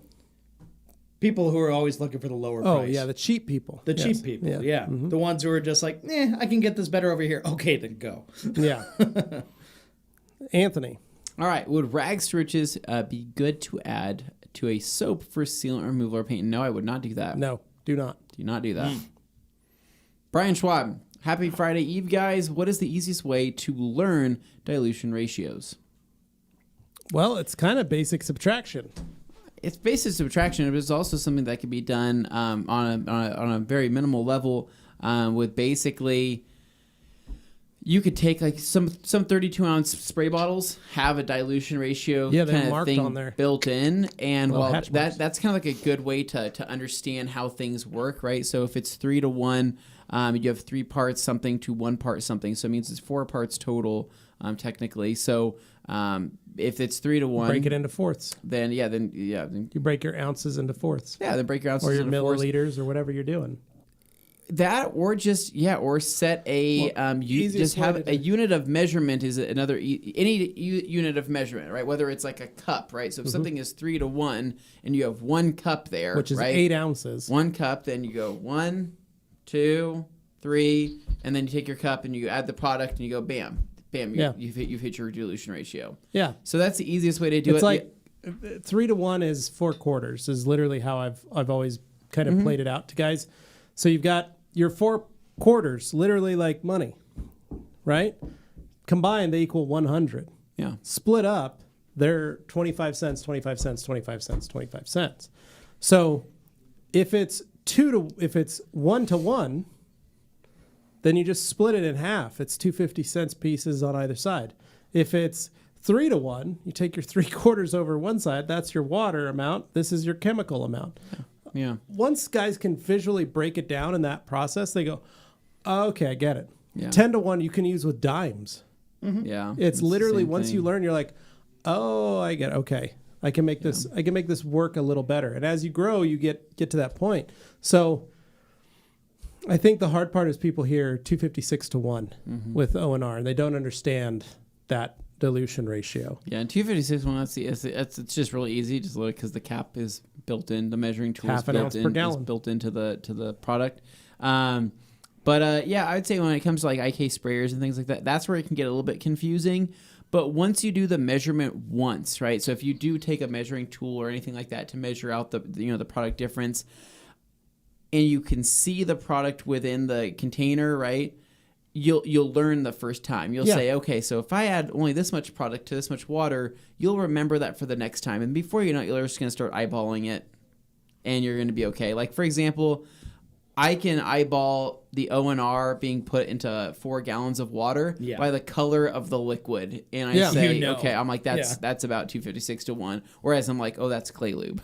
I've done too much. Oh, that's very exactly. Blue. And that's just comes with doing it enough. I had a guy, experience. I remember I came into a shop, gosh, this would have been 18 years ago, 17 years ago, I went into a shop that I had just started working at and walked in, and they had their dilution ratios on the board. And I walked up to it and I was looking at the products and their dilution ratios. And I was like, they had their interior dressing at like 150 to 1. And the product they were using, I knew, was only a 10 to 1 dilution. Yeah. And it was looking at it and going like, and then the numbers that they had written, like how to break it down, was so wrong that I had to just stop. I took that off the board and I took it off and I redid it. This is irresponsible. It was like, this doesn't work. This doesn't work. And what we're doing is we're actually, and the reason that the last guy wasn't there anymore was because cars weren't coming out properly. Cars weren't looking right because they weren't using the right products. They weren't using the right dilution. So the other thing was, because the people weren't trained on how to use dilutions properly, they were overusing product. They were trying to hand mix everything. I got on the phone and I called Tom at Buff Bright, which is MVP previous. I called him and had him bring down a dilution tool, very similar to the Chemtrol system by PNS. Yeah. Brought that in, put that in the shop. It was, I think at the time what Tom was selling was maybe $100. But I put that in and I said, we're going to make that $100 back just in the amount of lost product that you guys have been going through because everybody's been working on their own thing. So dilution, if it's not something, you want to be able to worry about or have to deal with, if you have your own shop, heck, you can even have it in your garage. It automatically dilutes. You can literally put these little filters in based on the dilution. 4 to 1, 10 to 1, 5 to 1, 256. We have 256 to 1 on our dilution machine here at the Rag Company. If you do the purchasing for your business, you're going to know your dilution. And this way, the guys, when their bottle's empty, they just walk up, they go, oh, I need O&R, oh, I need interior dressing, oh, I need this, and boom, fill it right up there, comes in perfectly mixed. So something to also look out for is if you're in a shop, really spend the money, do that so that you don't have to worry about all this all the time. All right, Joan Juarez saying, what's the best car wash soap? Well, anything that's sold by the Rag Company, my man. That's basically Hold on, explain that, because that just sounds shilly. So the reality is we only carry stuff that we've actually tested and believe Correct. it. Yes, if that's it's right, not Dane. in our store, it's because we basically either the haven't tried soaps it that we or carry at the Rag Company are some of our like it. favorites. Yeah. GSF is amazing. Pearl's amazing. What else, Anthony? G-Wash. W4, Citrus Wash. I mean, they're all really, really good. And they all have their own purpose too for whatever you want to use. There's not a lot of redundancy in our soaps currently right now, and so I feel like that each one's very different too. Yeah, each one is very different, and hopefully we'll have we'll have actually even a little bit more variety depending on what you're going for here. Hopefully soon, so far. They're all great soaps. You really can't beat them. So but I think that the real question for Joan here then is, okay, when you think what is the best? Are you looking for the most cleaning ability? Are you looking for the best suds? Are you looking for... how about this? Best in our own opinion. Best in your opinion, go. Ooh, I'm always just a big fan of Pearl for normal stuff. Everyday washing, Pearl's just easy. Pearl's good. Oh, bang for buck, it's awesome. Yeah. All right, Dane, what about you? I would go that route. If I'm looking to make a show of it, maybe I'd go GSF or G-Wash. Mm-hmm. I'm looking to make a show of everything I do. Yeah, right. And you also know that the smell, Spend a lot of time on of Instagram. GSF is intoxicating to me. It literally gets me high. So GSF probably for me. But with that said, though, G-Wash and specifically Citrus Wash, they have a very specific purpose. And Citrus Wash is going to be... It's going to be my once a month wash, whereas I'm going to have fun with the other stuff, every other time. That one's when I'm using soap and water. Correct. Yeah. There you go. Anyway, so moving Shelby, on. Shelby, looking on the website, did you guys remove the wish list option? Oh, hold on. Let me handle this one. Okay, so I've seen some comments like this lately on the podcast group and a few other places. And yes, to address that, we recently did the site overhaul, as you saw, but part of that was changing platforms. And one of the built-in features of the old platform was that wish list feature. So a lot of people who never said anything about the wish list before that, I suppose, took it for granted. When we changed over, suddenly I saw comments like, oh, my wish list is gone. It's like, I didn't even realize how many people were actually using that feature. The wish list. So, because nobody really talked about it. So we hear that, and it's possible that maybe buried somewhere in the options of this new platform, we could reintegrate something like that. We just need to have our team made aware of that, so we're going to redirect that kind of stuff towards them and let them know, and then we can give you a better answer. But I just wanted to address that because I had seen a lot of those lately. Yeah, sorry, Shelby. Yeah, so it wasn't malicious, I Insomniac, promise. looking to get some new lighting for my garage. I have 4 outlets for lights to work with. 4 light outlets, like so you can just go added with some a new really lights out affordable there. option, which is going to be the Brias that you know you can pick up on You can go Amazon. to Amazon. They're Get them in the they're 6,500K. yeah, they're a really affordable light solution. You I get think that they're 6 of them? fantastic. 6 or 8 They of can them? connect just via normal the little tri-wire thing, which is fine. And then here in the TRC studio, we've gotten the new hex lighting that we really like. And we got that from our friends at EvilBee. Yeah. EVLBEE. .com. And I mean, those are amazing, but I understand they're probably overkill maybe for a small But he garage. makes a ton of different options. Yeah, check That's that the out. other thing. Yeah, So, it's incredible, pretty dope. man. It's beautiful stuff. And It's then a lot of light output. another big thing that you can do, actually a very affordable thing, is, believe it or not, they put out a ton of light. Is those Dane? What do they look like? They have it's like a. They go like this. They go into you're your talking about the outlet. ones that almost look like a the security light, but they kind of have an they LED. look like The those little- pods. They They from point out aliens. different directions. Yeah, The like an big alien, reason- like a TIE fighter thing, right? Where the Yeah. things can come down. I had those beyond. I think it's called Beyond Light, is what they're You can called. pick them up at Home Depot. You can pick them up at Walmart. You can pick them up anywhere. For gosh, man, those things put out a ton of light. My For- dad's got for- a bunch in for his what they garage. are. They put out a ton of light. They do create shadows. That's the downside, but they do put out a ton of more light. direct. And you can focused adjust them. beam. But other than that, though, I went with what lights did I go with in my garage that I really like? I don't know. Oh You're the my one that. gosh, I can't remember. Some guys in the podcast will know what I went with, but I really like mine that I put up. They were pretty affordable. Oh, Sunco. Oh, I went with yeah, Sunco LEDs, and I went with. I have 6 total in my garage, and I love the lighting. Yeah. It's with the white walls. It's bright. Well, a big It's advantage nice. to those security style lights where it's like a pod and then it's got a light facing out a couple different directions. Yes, they create a little bit of shadow, but in conjunction, when you use them together, they kind of offset some of those shadows. The big advantage to those, though, is that they get light in an area like when you raise a garage door and you end up with that cutoff. It's really frustrating sometimes where you have that dead spot of light in your garage, right? So those kind of help offset that because they actually point light out that way and it kind of fills in the space. Oh, yeah. So it's not a bad idea. All right, so Cervantes. here we go. David, what does David say? He says, what would you guys say for your free times value? I say this as I detail like Levi as a side hustle. I was thinking $50 an hour to start. I know it's different for others. Or basically, what is your time worth? Yeah, your What's free your time time hourly wage. What's your time worth, Levi? $100 an hour? 200? No, 300? So I'm still low on what I do for some of my friends, depending on what the project is. Okay. I try to shoot for 50 to 75 an hour on every job I do. I'm always trying to shoot for higher. If I can get higher, I will take it, which means I have to work faster. Yeah, you just become more efficient. I have to try and knock the car out. And I kind of try and time it based on, because I work over an entire weekend on a car, I may actually only have 4 actual work hours or 5 actual work hours on a vehicle. But it's spread out. But I spread it out. And so what I usually try to do is I make a note, when I walk out, I look at the clock and I make a note of when I walked out on that car. And then when I finish up what I'm doing and I'm going to go inside, I make another note and just see. That way I can look back and go like, I kind of wasted a lot of time on that car, $150 and I did 4 hours. I really didn't do that great. If I can hit $150 and I go, I actually only worked on this for 2 hours. Because there are times where I walk out for 20 minutes and work on the car and then I go back inside and I help my kids do something. I come back 3 hours later, I work on it for another 45 minutes or an hour and then I got to go back in for something.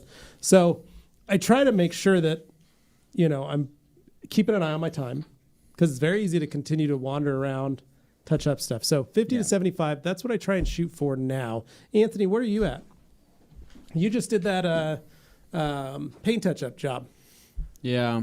It just, honestly, dude, it just depends. It depends on what the job is going to be. Sometimes I'll quote a little high and I finish early and I just stick with it. Yep. And So, for example, like I did a touch-up job.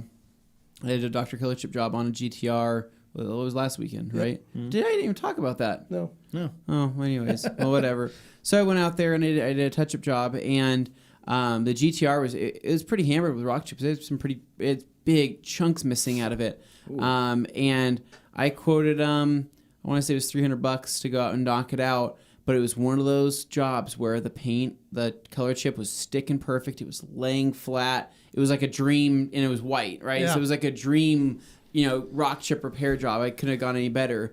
And I finished in, I don't know, an hour and a half, right? And then I just BS'd, the rest of the time just with Steve. And so I finished relatively quick. I obviously had to go back and touch things up once things were drying up and things like that. But total working time, maybe an hour and a half, and maybe $300. And but there's certain jobs though where I definitely undersell myself. I get myself in a little more than what I was thinking. They're usually cars that I enjoy working on, but at the same time, when I start calculating the price of product and things, there's certain jobs where I was like, I didn't make much money on it, but I did build a relationship, or I did get to hang out with friends, or I did get to enjoy working on a cool car. Yeah, exactly. I've gotten more spam calls in the last week than I've ever gotten. I don't know what the heck's crazy. That's why I turned on Do Not They Disturb. sold your stuff. They're selling our Someone's information. got your info. All right, we're going to burn through some of these because we're 44 minutes behind and there's only 30 minutes left in the show. Gully's Garage, what's the strongest dilution ratio you could use Green Star on the interior of a hammered vehicle? 20 to 1 is all I'm going to say, bud. 20 to 1. Try not to use it on an interior as much as you can. Try and make sure you always over dilute on an interior so you can step it down a little bit if you have to, but never go full strength or low dilution. 20 to 1, 30 to 1 on interior stuff, but you can do it. Roy, hey guys, happy Friday Eve from Ireland. How do you know if a car has soft or hard clear coat, and is polishing waxes, sealants, etc. different? Polishing waxes and sealants aren't that much different for hard or soft clear. What easiest way? Clean the surface, wipe your finger or even a microfiber towel and just lightly, no pressure, rub the surface of the paint. If it starts to mar and it's clean and just the little added friction, that's pretty soft. If it comes off and there's nothing there, or it's very light marring, then chances are it's pretty hard. It takes quite a bit. If you add pressure, you're not going to be able to know the difference, because you'll cause a marring because you pushed hard. Anything you push hard.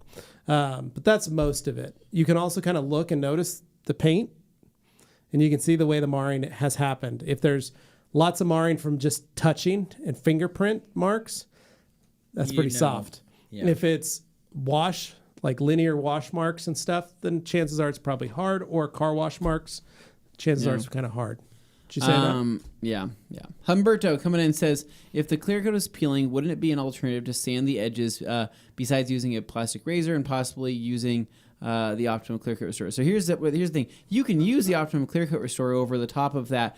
The thing is the Clear Coat Restorer is going to have quite a bit of clarity to it, meaning that the clarity, you're going to be able to still see the failure of that clear coat if it is not perfect. Trust us, we've already done this, and you'll still see everything underneath that clear coat restorer. But by virtue of the product name, a lot of people were under the impression they could just put it on anywhere there was a bad Will patch. it lock it in? Yes, it might lock it in, but it could also become worse, because the other thing too is that it'll dissolve the color coat. Well, the Clear Coat Restorer, it just dissolves paint. The Clear Coat Restorer, the problem is that while, yes, it's technically supposed to be self-leveling, it's supposed to be, depending on the towel that you use or depending on the application method, you could get some white marks in it, or you could get, where you applied it. The next problem there is that to remove those marks, now you have to wet sand that area. Now you're going to be wet sanding, you're going to be polishing that area. You may just break through the Clear Coat Restorer, and now you're back into the same position that you were in before. Concrete. So if ideally, if it was me, you could clip anything away that's a recessed edge, or anything like that. Try to smooth it out. You can try to ceramic coat it just to try to blend it to the best of your abilities. The idea is to blend it, create a smooth surface, and to create something that water cannot get trapped underneath. And if you can do that, you might be fine for a long period of time. For example, I have there's a spot on the Civic right under on one of my fenders where I have a piece of clear that's lifting right under where the little molding is. Right, it's been like that for 3 years.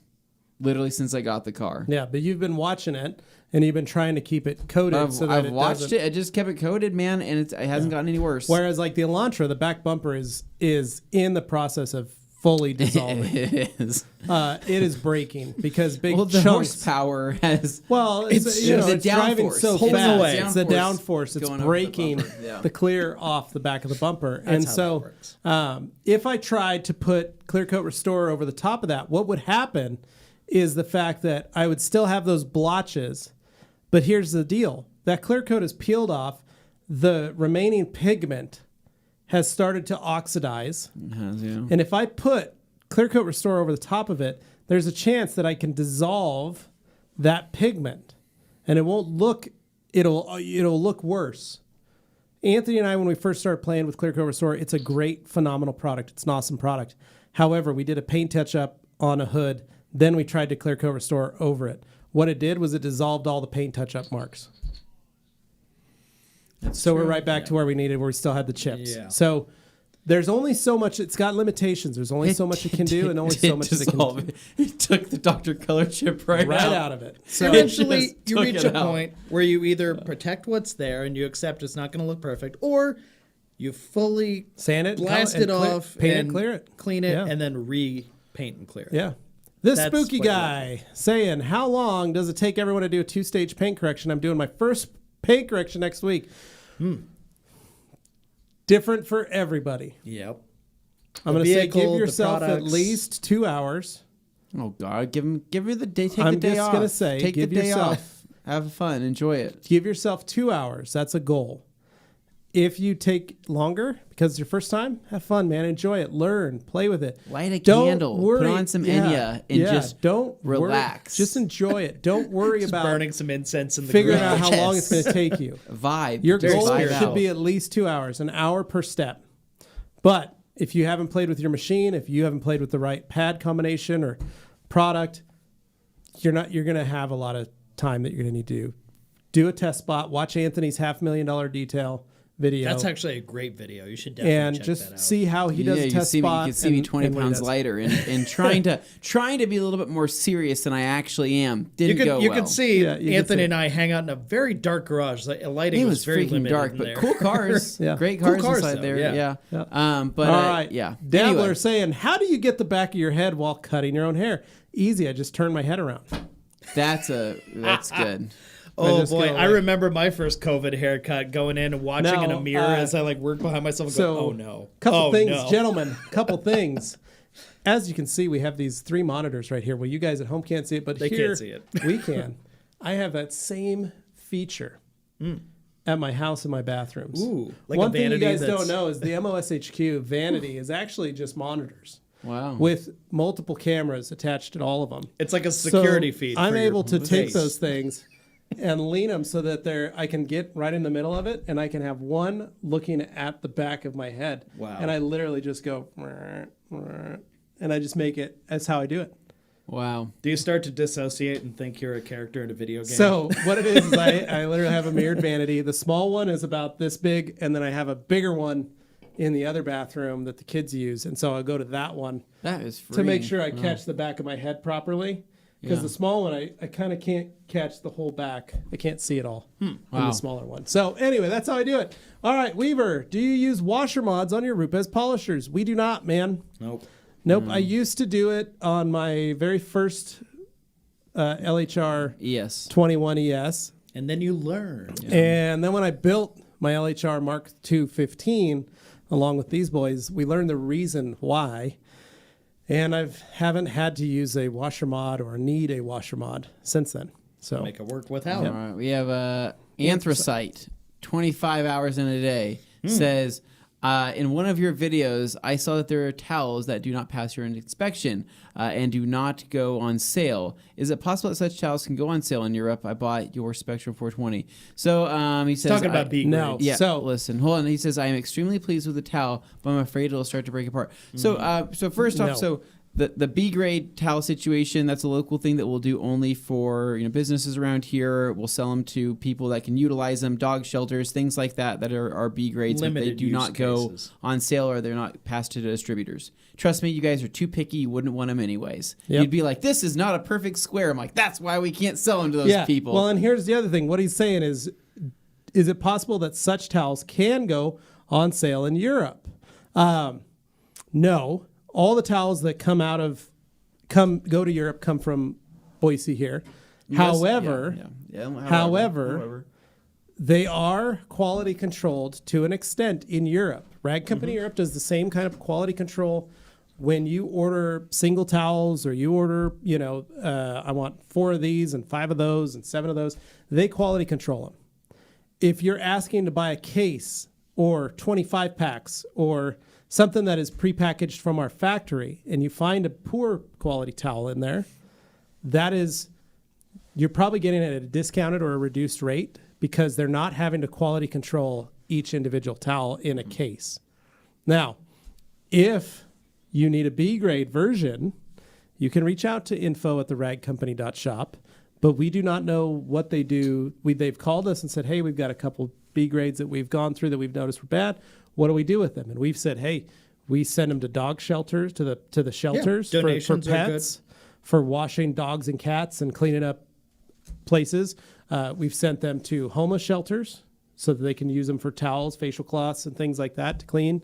And then we've also sold them to cleaning companies, janitorial supply companies that use them to actually clean and do work for their businesses. The main through line in all this is that all these places that are getting them are end users. They're end users and they are local. And that is something, and the local just allows us to confirm that, hey, it's a real person and they're really going to use this, because the worst thing that could happen is that somebody says, oh yeah, I'm going to use them myself, and then they turn around and they offer them up on eBay saying they're new towels, or on Amazon or something, try and do that. The last thing you need is somebody putting this, not fake stuff, but it's just not right, and claiming it's something that it's not. You don't want that. And that's right. I'm pleased with the towel, but I'm afraid it will start to break apart. I don't know what you're referring to when you say you're fine, man. The spectrums will hold up. So, spectrums are tough. Jeff C. I have 3-year-old PPF on my daily driver. It is poor quality, dealer installed pre-cut PPF that is starting to yellow. Any tips for removal? Jeff, do you have a steamer yet? If you have a steamer, it's the best case scenario. Steamer and a heat gun. If you can start to lift an edge, get a steamer behind it, dude, it'll come off like butter, and then literally you can just either... If you don't have a steamer, heat gun from Harbor Freight, you can heat it up and just peel. Just know your hands are going to hurt. You got a lot of glue you got to remove, so pick up some tar and glue. And 3-year is not bad. I've seen some where people are like, it's 12 years old, and you're like, oh, it might be brittle enough it starts to Yep, but shatter. 3 should be good. This is not that. All right, Dan, we got to burn through some of these. Kelly detailing. Go for it, Levi. Happy Friday Eve as the UPS man was unloading 900 total edgeless 245 in my garage. He asked for a business card. I hope Brown can bring me some green. Nice. Very nice. Way to go. All right. Awesome. Can TRC do a Tricana with Anthony's Evo and the Subaru? That would be kind of fun, actually. Well, he would have to drive it first. Yeah. G. Davis saying 9 months later, Levi's Cutlass hood got a court-ordered paternity test. You never know. Martin, hello, guys. I'm looking for a place for my detailing business. When the landlord hears it's something car-related, he or she says no thank you. How do I convince them no grease monkey? Create a portfolio. Honestly, take it with you.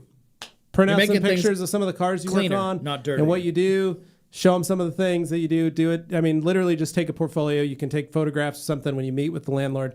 This is some of my work, or send them your Facebook page or your business or any of that kind of stuff that you have. It can help stop them before they shut you down. All right, RSX Freak is KCX GS 20-1 strong enough to clean my Ultra Clay towel after a clay session? Yes, it's totally fine. G. Davis, when I saw the notification for the latest TRC Rex video, I was as excited as Augie at a scissor and couch convention. Oh, man. Okay, I guess I'm to page 1 now. Levi, caramel? Oh, lovely. My mystery box has arrived. Looking forward to open it later tonight. Thanks, Daniel. Make sure you send a picture and post it on the podcast discussion group so we can check it out and see what you think. Hey, and our good friend Trisha Gettia saying, guys, another question. My car has soft paint. It's a Mazda 3. Has micro marring everywhere. Can I use a polish by hand, or do I need a compound as well? Thanks for all the help. Trisha, we talked about this last week. You can, but honestly, I would just go pick up a quick, simple handheld polisher And it's that not you something can to get. be scared You of. can get some pretty easy, even at like Home Depot, or not at Home Depot, but at Harbor Freight. Freight. Yeah. You can get a small dual action. Make sure you get the dual action, not the. Make sure it says dual action or random orbital. Mm-hmm. And you can pick up a little polisher. Some of them are even small, like a handheld. I saw some Ryobis at Home Depot. Oh, yeah. really? That you can put a bonnet on. You can put a little bit of polish on there. You get some. not a one of the. bonnet one. Well, I'm just saying you can, and you could use something like Hold it microcut like this and and finish, or You could, you could use microcut and finish. You could use one cut and finish, and put it on and apply it and wipe it off, and then put a sealant on. It's a much more efficient Very use of easy, your very time effective. than doing it by And it hand. probably do just fine on that. So Josh Unite, geez, it's been a while since I tuned in from a Q&A. I'm glad to be back, get some knowledge from the TRC team. Thank you, Yeah. Josh, back at it again. Bait Addict saying, sup, PepsiCo baiters. What's up, dude? Hey. And then G. Davis, when will the Dane Baits video drop? It's a promo for the new hope never. chicken fried steak flavored protein powder created by Dane and Bait Addict. I like All of that. chicken fried steak protein powder. Well, Stomach Bait Addict is turning, getting so stomach creative turning. with all of his protein powder creations. Ethan Turney says, "Afternoon, guys. Hello from Australia. Been looking at purchasing a good air compressor to aid in my detailing process. So, what are some things to look for when buying? Well, you're in Australia. That is more difficult because we're not really sure what's available over there. I don't even know if Fast fill. California Air Tools, are they over there? You might No. be able to get a California Air Tools in Australia. I go by another California name there, Air but- Tools really is one of our favorite. And we Air can't talk about it compressors. too long, so we're going to say yes, it is. And We're on move the first page. Like, Oh, there we aren't are? that Okay. many- Yeah. Are you sure? Yeah, it says we're 27 minutes and we're at behind. 20 minutes left, so we're good. Yes. Okay. You're good. So, California Air Tools, great products, great tools, great price point, and honestly, their entry-level air compressors, killer bang for the buck. What Anthony and I have are basically a husky version of those California Air Tools air compressors, just white labeled for husky and rigid, and they basically have their ultra quiet compressor motors that are very fast fill, that can fill up a tank very quickly, and they're very nice. silent and quiet, and they don't rattle your teeth. Yeah, So, I like them a lot. Very nice. We have a bigger version here at the Rag Company studio, and it's quick, painless, easy, super awesome. They're great little machines, and they're very strong, very hardy tools. Bait Addict forgot to join the group. Been busy with work. Will join today and show the protein ice cream recipe I learned. Please How does do. how goes the UK cut? It's back there. You can see it over Yeah. Anthony's shoulder. I mean, We're working. Anthony's down 6.2 pounds. I'm down about 1.8. Gabe is beating the heck out of us all. He's like Yeah, almost at 20. everybody went down about a pound Yeah. this week. Jimmy gained a pound, and But I Jimmy's gained doing that half on a pound. purpose. Yeah, and I gained half a pound, but I had my daughter's birthday, so I had a ton of ice cream, cake and ice cream. So, Bait Addict saying, G. Davis, actually, it's going to be called the Normie Protein Powder. Matt Mormon will be sponsoring the idea. Oh, very nice. Kia Possessor, is there a good wax I can use by hand that's easy on, easy off? There's a few out there. Well, you can actually look, if you want, you could look around for some of the Wowo's Malo wax. It's Those are very great. simple, easy. You Yeah. can probably pick some up from Amazon. You can probably pick some up from Detailed Image. You might be able to get some from Auto Geek still. It's a If really not, nice you can always wax. order it from the UK. Yeah. Yeah. Got Didrik here. Didrik, happy Ragnar Day. Okay, Dane, you want to buy an XC90 D5 Polestar tuned? 2 weeks ago, I bought a new XC60 T6. So, Didrik. I do love diesels, but So, Dane, I think you're going to love this. When we decide to go to Norway to visit Didrik, he's got his own taxi company. Wow. Oh, I love That's it. amazing. You know what they're rolling? What? Volvos. Wow. yeah. So, The safest cars on the planet. Yeah. I'm amazed. I love those 5-cylinder engines. They Oh, sound Hans so good. Closen coming in says, happy TRC. There he Day. is. Dang, had to rush to get home, huh? Well, thanks, Hans. We're Thanks just for coming happy in, you're dude. here, Hope you're doing Hans. good, man. Ken. got some creatures from Matt. 3/4 measured 16 by 18. Not complaining, just thought it was odd. Well, like we said, that's the problem is a lot of people don't seem to understand that we can say it's 16 by 16, but those towels can stretch. Yeah. And you got to They remember only that bolt of stretch in one fabric at direction, the factory is being stretched and then it's being sliced according to what the laser is going to tell it to do. Yeah. And sometimes those towels can either shrink back up depending on where the weave is and how it's knitted. It can It can do that. So it doesn't surprise me that you'd have something like that. If you hold it and you pull from one set of sides, it may not stretch at all, but the other way will, and you'll be able to see a dramatic difference. Yeah. So it's probably trying to cut it at 16, but because of the stretch, it allows it to sit a little longer. Dabbler Details says, speaking of the beautiful new website, what happened to the everyday value? It was such a gem. Well, I'm glad somebody thought so. Yeah. The products are all still there. The products are all still there. Anywhere. The pricing is all still there. Yeah. Basically, we didn't see a lot of traction through the everyday value line. That was something that Jeff really threw a dart at the board. He really fought for. My dad was really passionate about this. Like, people are going to love this. They're definitely going to want that. We're going to give it that. But when we saw the hard numbers of like the number of people actually going to it, it wasn't any better than if they'd just been in the normal categories. Yeah, so we just decided, hey, let's take it out. We'll still have the products available. Yeah. And so they're still there. It's just the tab everyday value disappeared. Yeah. So that's all. Yep. That's all. Holy super chat coming from Mr. Troll in 86. Wow. Bam. What? Wow. What a very nice. Very nice. Saying happy Thursday from sunny Seattle. Hey, you're right up there. You guys are reminding me I am in need of a haircut. Looking sharp, everyone.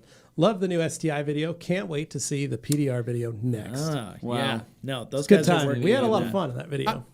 I like to think that the junkyard portion was a fun, unexpected twist. Mm-hmm. Yeah. Hopefully it picks up. Yeah. So, guys, if you haven't watched it already, please go watch it. It's not getting as many views as the other videos, and I'm sad about that.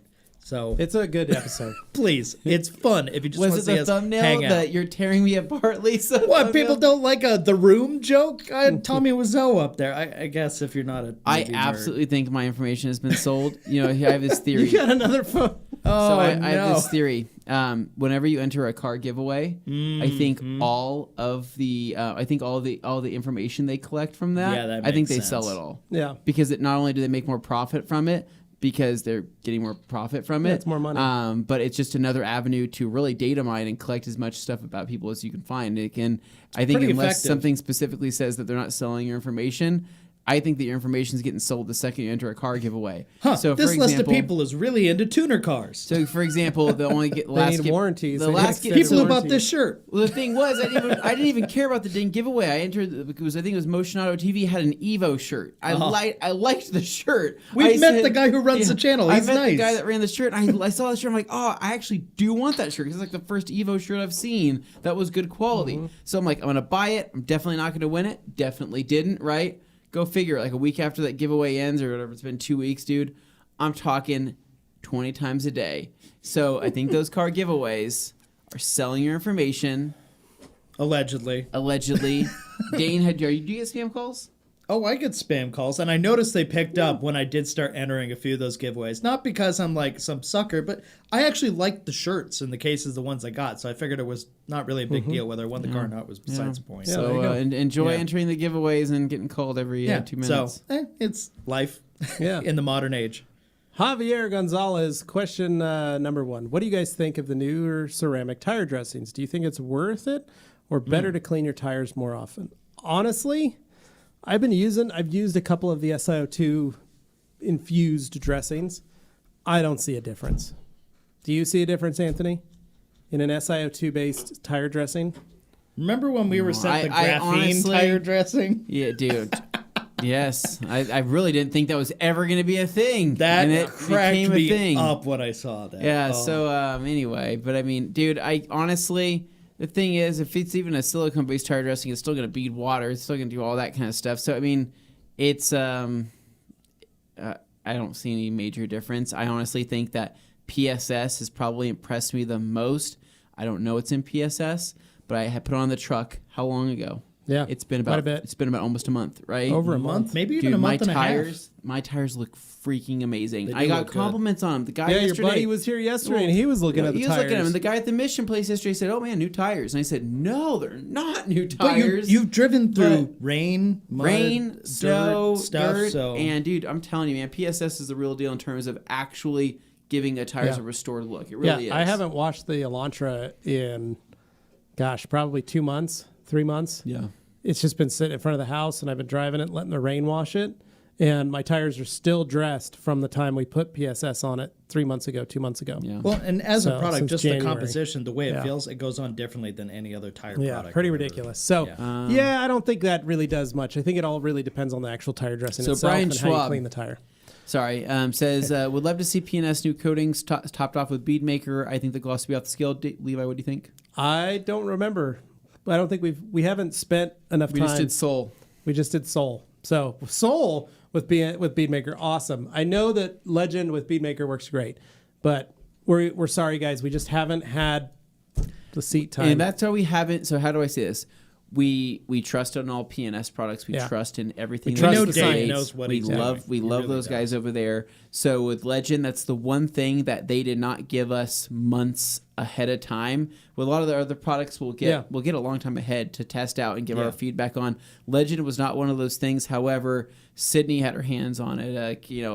Kyle had his hands on it. A ton of people had their hands on it. We just weren't the lucky winners this time. Yeah. And so maybe next time we'll get some stuff ahead of time to be able to test so we can talk about it right at the launch. Yeah, if we seem hesitant, it's not a bad thing. You just want more We seat just time before you haven't- can confidently say.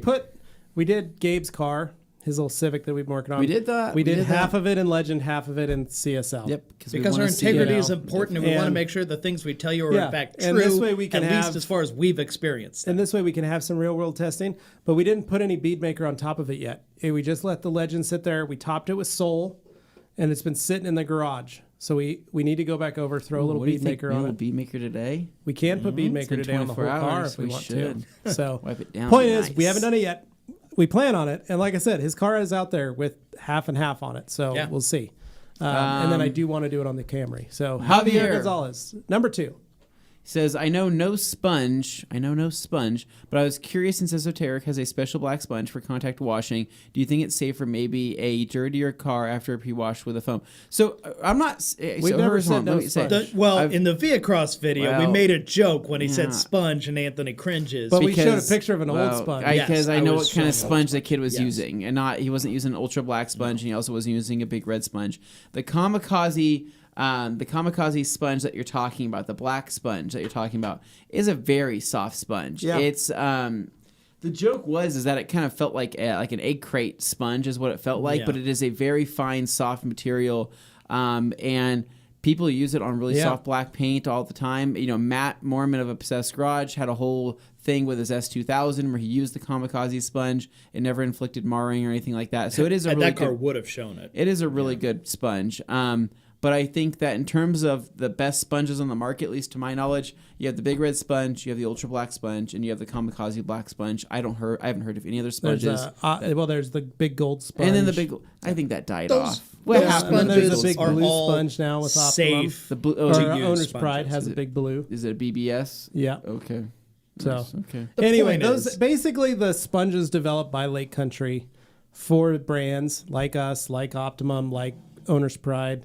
All those sponge, or McKee's even has one. Those specific ones we can vouch for. Those specific sponge we can vouch for. They're great for that. And honestly, I use our UBS as in soap. I don't use a Cyclone. I use a UBS at home. Yeah. And that's me, and that's what I like doing.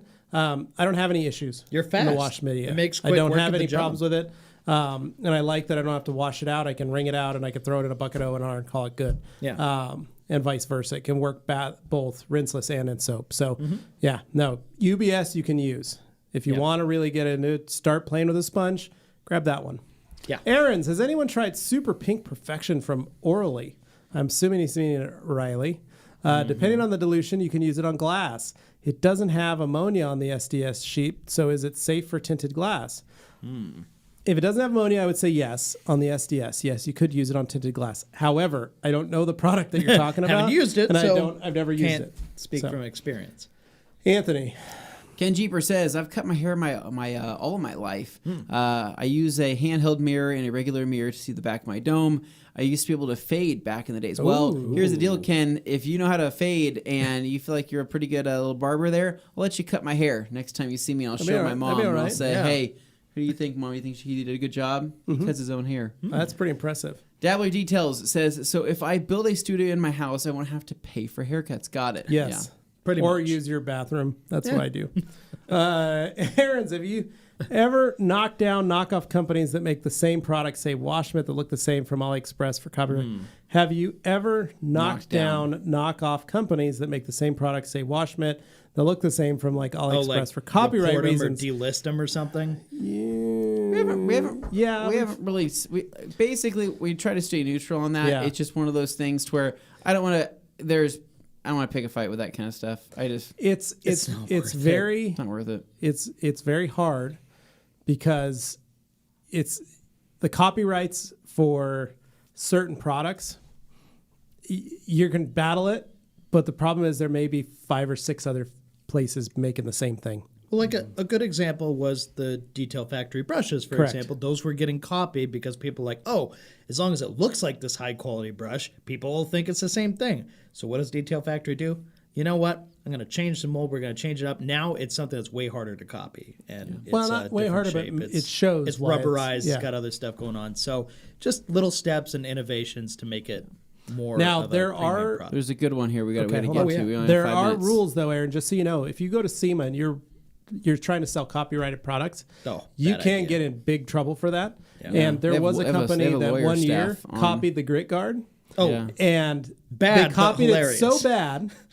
Their copy literally had all of grit guards. If you pick up a grit's whole information, number on it. Phone number, address, grit guard, website, everything was on there. And so just saying. Just telegraphing exactly what they did. Yeah. So, rubber stamped. Mike B. Hey, guys, I'm wondering if doing something wrong, but is it normal for a for real to need to be replaced after a car or two? That Ram I did destroyed it. Yes. So here's the deal. If you use too much pressure, you can wear it down very fast. The new for reals have wear indicators to help slow that down. Second, what did Tom say? Using like a glass cleaner, some O&R to just lightly lubricate the surface will help tremendously to save the life of a for real. If the car is very bad and it's a big car and you're going through it, plan on killing a for real. It's like tread life on a tire. Charge extra. If you got dog hair, pick up a few for reals, keep them in your toolbox or on your bench or whatever, and plan on charging a customer for the cost of one of those. Yeah. As a dog hair removal tool. And basically say like, look, it's going to be $40 or $50 or $30, and use that tool to get it out and know that, hey, you made a little extra to cover the cost of one of those. Yeah. Always have a few in stock just in case for yourselves. Yeah, don't rely on just Bait Addict, Drago or E365, Levi. I know the Drago just has a buttersoft suede, but man, it's so tempting to pick those up. It's the same towel, it's just buttersoft suede, like you said. So I use both. Hans Closen, does the new website still have international shipping? Asking for a friend. It should. Bait Addict, everyday value does make a lot of sense, but I guess it could give the perception that the towels were less premium. The Liquidator is easily one of the best drying towels, period. It's a good point. Mm-hmm. That's a value towel. So Bait Addict says that's a value towel. So are the Edgeless 300s, I think, perfect for coating removal? Yes, they also are a value towel. Aaron's, in the last live stream, Dane got the vaccine, and Levi says he's going to get the COVID vaccine on Monday. Now it's Thursday. Any update on the COVID vaccine? I actually got it 2 weeks ago. Mm-hmm. So Dane got it on Friday. I got it on Saturday. That's where we're at. You get your second shot here in a week or two. On the 4th or 5th, I think. I get mine on the 3rd. So same time as Dane. Yeah, so basically. So we'll both be doubled up at that point, and that's it. That's it. And then Bait Addict Pearl has an SiO2 as well, but it's not really for protection. It has the ability to darken surfaces. Then again, do people really care about protecting the tire sidewalk? I just want to look at the sidewalls. I just want it to look matte. Yeah, I don't know, man. Bait Addict says, Wowo's Tire Restore is great for that. The smell is addictive. Bought another bottle to hold me off. Nice. Good work. Okay. Well, there's a few that weren't on the queue. I told you guys. I told you. All right. Here we go. Power through, Dane. Nippon, Chill Cat, Hans. Yes, that's why I use TPC. Bait Addict, Big Gold Sponge is still sold Anthony under McKee's. Though they love to say they developed themselves. We all know it was an Optimum thing. Javier Gonzalez, appreciate the response. Thanks. Specky saying, what's up, guy? How you doing, Specky? Haven't seen you in a while, man. And then Grant, I'm back. What did I miss? Well, we're almost done. Rag Company, Javier, make sure you fix your order. Karen, if your new Detail Factory wheel brush doesn't clear my calipers, should I just stick to my Easy Detail, or are there other microfiber options for gaps smaller than 1.5 inches? Easy detail. Keep it. Use it. Yeah, we're working on a smaller Keep the easy thing. detail. We're working on a smaller option. But yeah, this does need a minimum clearance of 1.5 inches between your rotor and your barrel, and so it'll fit a lot of wheels. Won't fit all wheels. Yeah. There you go.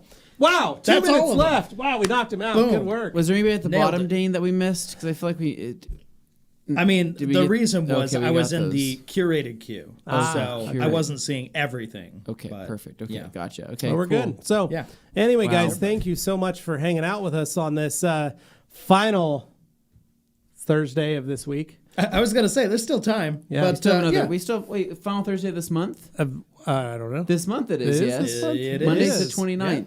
Yeah. Next time you see us, it's going to be. Is it April Fool's? No way. I'm gonna Is it look. April I think Fool's it on is. I think Thursday? it is. I think Oh it is. no, really? Let me look. Yeah! Okay. We will So- see you next okay. week for April Fools. Yeah. Oh boy, look out for It's that. going to we be gotta- crazy. we gotta think of We know you're something. going to love it. Okay, we'll think of something. It's going to be good. It's going to be really Maybe good. the show will start. None of us will be here. Maybe we bring back the Christmas tree. Oh boy. Okay, so with all that said, guys, we really appreciate you being here with us, watching, listening, hopefully learning while you're at it. And if you haven't already, please subscribe to the Rag Company YouTube channel, as well as our other channels, the Rag Company podcast channel and the Rag Company FAQ channel, which I think will be very appealing to people who watch this show. So, something to check out, something to think about, and as always, we love seeing you guys, hearing from you guys, and we will catch up with you next week on the podcast. Thanks, everybody. See ya. We'll see ya.